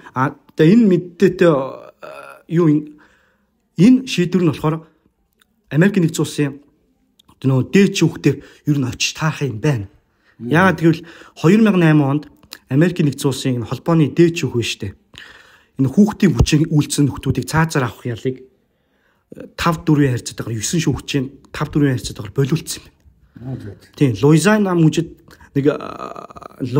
мужид нэг Патрик Кеннеди гэдэг нөхөр өөрийнхөө одоо хойд охиноо юу гэх өвчилж дагуур охиноо тий дагуур охиноо 8 настай дагуур охиноо хүчнээд тий Луизиана мужийн шүүгээс нөө цаазаар авах ял оногдолцсон байсан чинь нөгөөтг чинь давд заалдаад хүүхдийн хүчин бол ер нь цаазаар авах юм дэрэг биш штэ гингүүт нөө дээд шүүх нь эн чин биш л юм байна гүтээ 5-4 харьцаатайгаар тийм шийдвэр гаргацсан. Тэгээд энэ хуулийн нөлөөгөөр болохоор Кеннедидтэй цуг хүүхдийн хүчингийн хэрэгээр цаазаар авах ял авцсан байсан нөхдүүд ингээд аим хилтэрч байгаа иймэрхүү үйл явдал болсон. Ийм л юм байна. За би энэтэй холбогдуулаад нэг юм ирч. Одоо сая нэг педофил одоо ингээд левлэгт твтчих та тий. улаанцаа ингээл бусдыг ингээл асуудалд оруулж ийн гэдэг чи ер нь бид нар энэ гэмт хэрэг хийсэн хүмүүст энэ зүүнний үзэлтэй хүмүүс чих өршөөнгөө хүний эрх нэрээр те гэмт хэрэгтнүүд их гоё байлгая гэдэг ааш тааш. Одоо бүхэлдээ жишээлбэл гэмт хэрэгтнүүдийг шоронд хийгээд годамжаа цэвэрлсэн байгаад л гэмт хэрэгтнүүдийн эрх гэлтэй. Хуучин цагт бид нар ярьдаг эрүүл ухаанаар бол шоронд орсон хүмүүс эрхээ асууж хүмүүс гэж ярьдаг байсан юм. Одоо намайг байхад тэгж л ярьдаг байсан. Улаанцаа Монголд бол ялангуяа хүн эрхтэй тэр эрхээ асуулт штэ. Одоо зарим хүнд бол амьд явах эрх байхгүй шүү дээ. Хитлер мэдэд бол амьд явах хүний эрх гэж байхгүй. Одоо хүүхэд хүчинтдэг, хүүхэд алдаг, мөчөрдөг ийм хүмүүст амьд явах эрх гэж байхгүй. Эдгээр бол хүн биш. Яг үннийг хэлэхэд зүүнтүүд ингэж үздэггүй. Энийг Адам Смитийн Theory of Moral Sentiment гэж ном байдаг. Нийгэмд хүний нийгэмд ёс суртахуун гэдэг ямар чухал вэ гэдгийг хүндсэн ном байхгүй. Энэ номон дээр Смит тэгж хэлсэн байдаг шүү дээ. Гэмт хэрэгтнүүдэд те зөөлхөн хандна гэдэг бол хохирогчт нь хариг сандж байгаа гэсэн үг гэ те. Яг л өнөөдөр Монголд ч гэсэн одоо энэ Нидерландд ч гэсэн энэ Монголд энэ ороод Нидерландд жишээлбэл хүн гэмт хэрэг гэж байна. Хүн гэмт хэрэгт хүн амны хэрэг эсвэл хүчингийн хэрэг ордог байгаа. Ийм гэмт хэрэгээр шийдэгдсэн хүмүүсийг Исландд жишээлбэл Нидерландд жишээлбэл би одоо яг уусаа мартсан байна. За тансаг зэрлийн зочд бол шиг лагшри зочд бол шиг юм барьж өгч шорон гэдэг шүү дээ. Дотроо Wi-Fi та PlayStation тэггүй амар тансаг заяа. Ийм юм тэгээд хүмүүсийг хоорнод. Энэ бол нөгөө гэмт хэрэгтнүүдээс одоо юу гэдэг иргэдээ хамгаална гэдэг байгаа энэ төр чинь активист болж хувраад сүрдэн үндсэн одоо үүргээ гүйцэтгэж чадах болоод иргэдээ хамгаалж чадхаа болцсны хэлбэр баг. Монголд бас иймэрхүү юм болж исэн. Жишээлбэл юу гэх юм одоо эрүүжүүлэх байрыг нэг сайд гарч ирсэн шүү дээ 200 сайд ихтэй. Эрүүжүүлэх байрыг одоо эмнэлэг шиг байлгана, буудал шиг байлгана гэдэг баахан эмчнэр байлгана, цагдаа нарыг эмчийн үүрэг гүйцэтгэнэ гэд тэнд одоо нэг аригчин гэртээ танхаарсан хүн жирийн үнийг эрүүжүүлэлт оролдог шүү дээ. Зөрчил гаргасан этгээдүүд л ордог те. Гэр бүлээ зовоодог ч гэдэг юм. Нөхдүүдийг ингээ орохт нь юу гэх юм. Одоо баас шээсийн бараг цэвэрлээд ингээд гой газар байлгаж яана гэд бөө ирэл болоо цагдаагийн шинжилэл энтер гэж нэг юм яриад тэгэд ер нь ингээд нэг цагдаа нарыг баллыг ч гэдэг юм уу те хүчгүй болгож гэдэг юм ийм юм ч гэсэн явжсэн. Либертарчууд бид нар ингэж үздэггүй шүү. Барууны үзэлтэй хүмүүс ер нь гэмт хэрэгтнүүдэд хатуу байх ёстой. Ингээ иргэдтэй зөөлөн байх ёстой. Иргэдийнхээ эрхийг хамгаалах ёстой. Гэмт хэрэгтнүүдийн эрхийг хасах ёстой гэж үздэг. Төр шиг байна гэж энийг хэлээд байгаа. Ер нь бол хасар ахын хэлсэн бол үнэ. Төр юу их ёстой юм те? Гэмт хэрэгтнүүдийг шийдэх ёстой. Энэ бол төрийн хамгийн үндсэн үүрэг. Яг либертар үзэлтнүүд ер нь цаазаар авах ялыг эсэргүүцдэг ганцхан шалтгаан ба. Хүнийг алсныхаа дараа буцааж босгож чадахгүй шүү дээ, амьлуулж чадахгүй. Ганцхан шалтгаан энэ. Тэрнээс нэг сүртэй цаазын яалыг эсэргүүцдэг төрлийн хүмүүс бишээ нэг тухайн гэмт хэрэгтэн зөөлөн ханддаг тий. За яг тэр нөгөө төр өөрөө юу гэдэг амар балаа аргумент гойгүй харин тэрний жилж төр одоо юу гэх юм хүний цаа хүн алах хэрэггүй чинь төр хүн алах хэрэггүй ч гэх шиг. Тэр юу тэгвэл би ч гэсэн чамаас татвар авах хэрэггүй чинь төр намайг татварлах хэрэггүй гэсэн лог гарч. Энэ бол логикийн алдаа тий. Зүгээр ер нь би нэг юм хэлэх гээд байгаа нэг бол бид нар гэмт хэрэгтнүүдийг харгас шийдэх ёстой мостой эсвэл тэдний эрх мэрх гэж байхсгүй тэр дунд гүтгэгдсэн хүмүүс ч юм уу due process ч гэдэг юм уу тий. Хүний эрхийн хамгаалалт байхгүй болох тухай асуудал биш шүү. Зүгээр энэ бол тусдаа асуудал байхгүй юу? Одоо юу гэдэг гэмгүй хүнийг гэмт хэрэгтэн болгоод эн чинь бол шал өөр асуудал. Зүгээр үнэхээр гэмт хэрэгтэй хүнийг хүртэл эн чинь сайхан хүн гэдээ давруулаад одоо ер нь хүн шоронд орохоос ч гэдэг юм уу ямар нэгэн ял шидэглээс айхаа болчих юм бол нийгэм чи хаос олно шүү дээ. Тэр чи одоо энэ Европод одоо яг гарч ирээд шүү дээ. Тэгэхээр бид нар гэмт хэрэгтнүүдийг ерөнхийдөө барьж байгаа хэвээр давраахгүй байх хэвээр. Тэгжээж одоо энэ бүкэлэчнүүд тэгж хэлсэн бэлээ. Гэхдээ энэ гудамжаа бид нар цэвэрсэн юм аа. Хэрвээ шорондгоод орохоос ч хүн айхаа болчих юм бол манай гудамж чинь шорон болчих гээд байна гэдэг. Тэр яг үнэн байхгүй. Тийм. Одоо энэ гэмт хэрэгтнүүд айгүй өршөөнгөө ханддаг ингээд хугацаагийн дуусахаас өмнө судлалын хөвөлтөг чинь шорон монгийн хүлцээ багтаагаас болж байгаа юм шиг байлээ. Гэтэ ер нь бол төрийн үндсэн ажил бол ерний шорон барих штэ. Яг цагдааг олшуулах тий. Цагдааг олноор нь бий болох сургах тий. Тэгээ шорон барих байхгүй юу? Ер нь шорон олон байх хэвээр. Үнэхээр шорон багтаад байгаа бол тийм биз дээ. Яг хөө тэр хохирогчгүй гэмт хэрэгтэн мэрэгтнийг бол болохгүй. Гэтэ зүгээр алуурчин хүчндэгч хулгайч дуугэрчин тий. Ийм хүмүүсийг хорих ёстой. Ийм хүмүүсийг цээрлүүлэх ёстой. Төрөөр цээрлүүлэх байгууллага. Дарангууллын хэрэгсэл. Ер нь төр гэж та марксистууд дарангууллын хэрэгсэл гэж хэлдэг.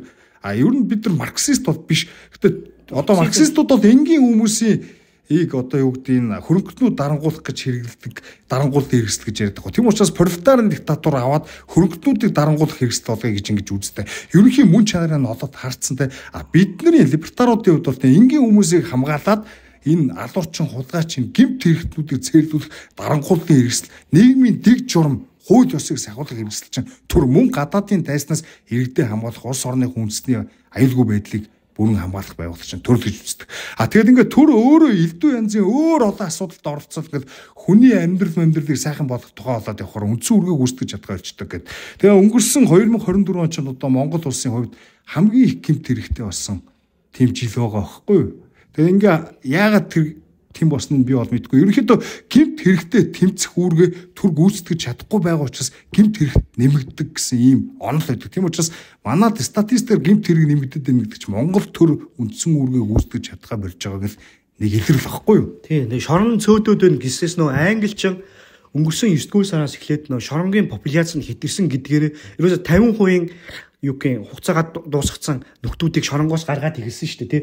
Шалтгаан нь бол энэ шорон чинь дүүрчлээ гэдэг байхгүй. Тэгвэл юу их хэвтэй? Шорон нэмж барих хэвтэй үстэй. Гэмт идэгрүүдийг гаргах биш. Тийм үстэй.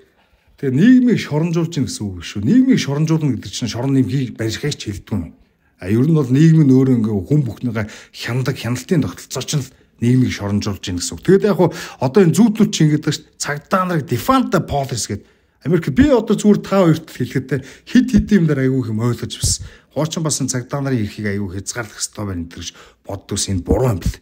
Нийгмийн дэг журмыг үгүй гэдэг юм. Одоо энэ нөгөө нэг нөхөр өгсөн штэ. Жорж Флойд өгсөн чинь Америкийн 50 том хотод үүмэн самуун болсон штэ. Black Lives Matter гэдэг би хэлим их чинь бүр жижиг дэлгүүрийг тоноод бүр бостоо хотыг нөгөө аарсан нэг л шатаага ийцэн штэ.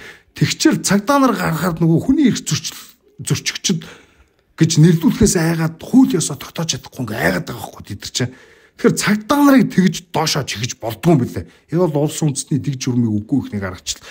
Нөгөө талдаа одоо хүний эрх нэрээр гэх юм уу те шоронд байгаа хүмүүсийг зүгээр нэг цэрэг цэцэрлэг болсон гэдэг шиг байлгаж болдгоо юм билээ. Шоронбор шорон шиг байх хэвээр, цагдаа шиг байх хэвээр, төр ер нь төр шиг байх хэвээр. Гэхдээ илүү асуудалд оролцохгүй те. Энгийн мөрөөрөө амьдарч байгаа хүмүүсийн тэр эдийн засгийн эрх чөлөөг нь үгүй хийчихэд хулгайч дээрэмждэг одоо коммунист туршилгуу даргалагдсан хулгайч гэдэг эрүүг ихнийг давруулаад байж болдгоо юм билээ. Эрүүг ихнийг л хязгаарлаж явах хэвээр ер нь. Тийм. За энэ яриатай холбогдлоо нэвтрүүлгийн төгсгөл нэг Монголтой холбоотой жишээ нэг час өдрөгийн подкаст байлээ.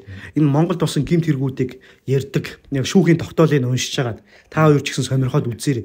Тэгээд хүн мөчөлж яалсан, хүн амны онц ноцтой гэмт хэрэг үйлдсэн нөхдүүчийн Монголын хуулиар нэг 10 хэдэн жил авдаг юм байна. Бүр заалж малцаар байгаа.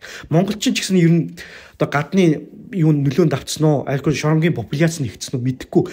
Айгүй нэг зөөлхөн ял өгдөг. Тэгэл тий айгүй зөөлхөн ял өгдөг. Амар хүнийг хэсгээр алчаад хахад 10 хэдэн жил өгөөд тэрийг ер нь зарим бүтэн суухгүй байгаа шүү дээ тий. Тэгэл гараад ирдэг.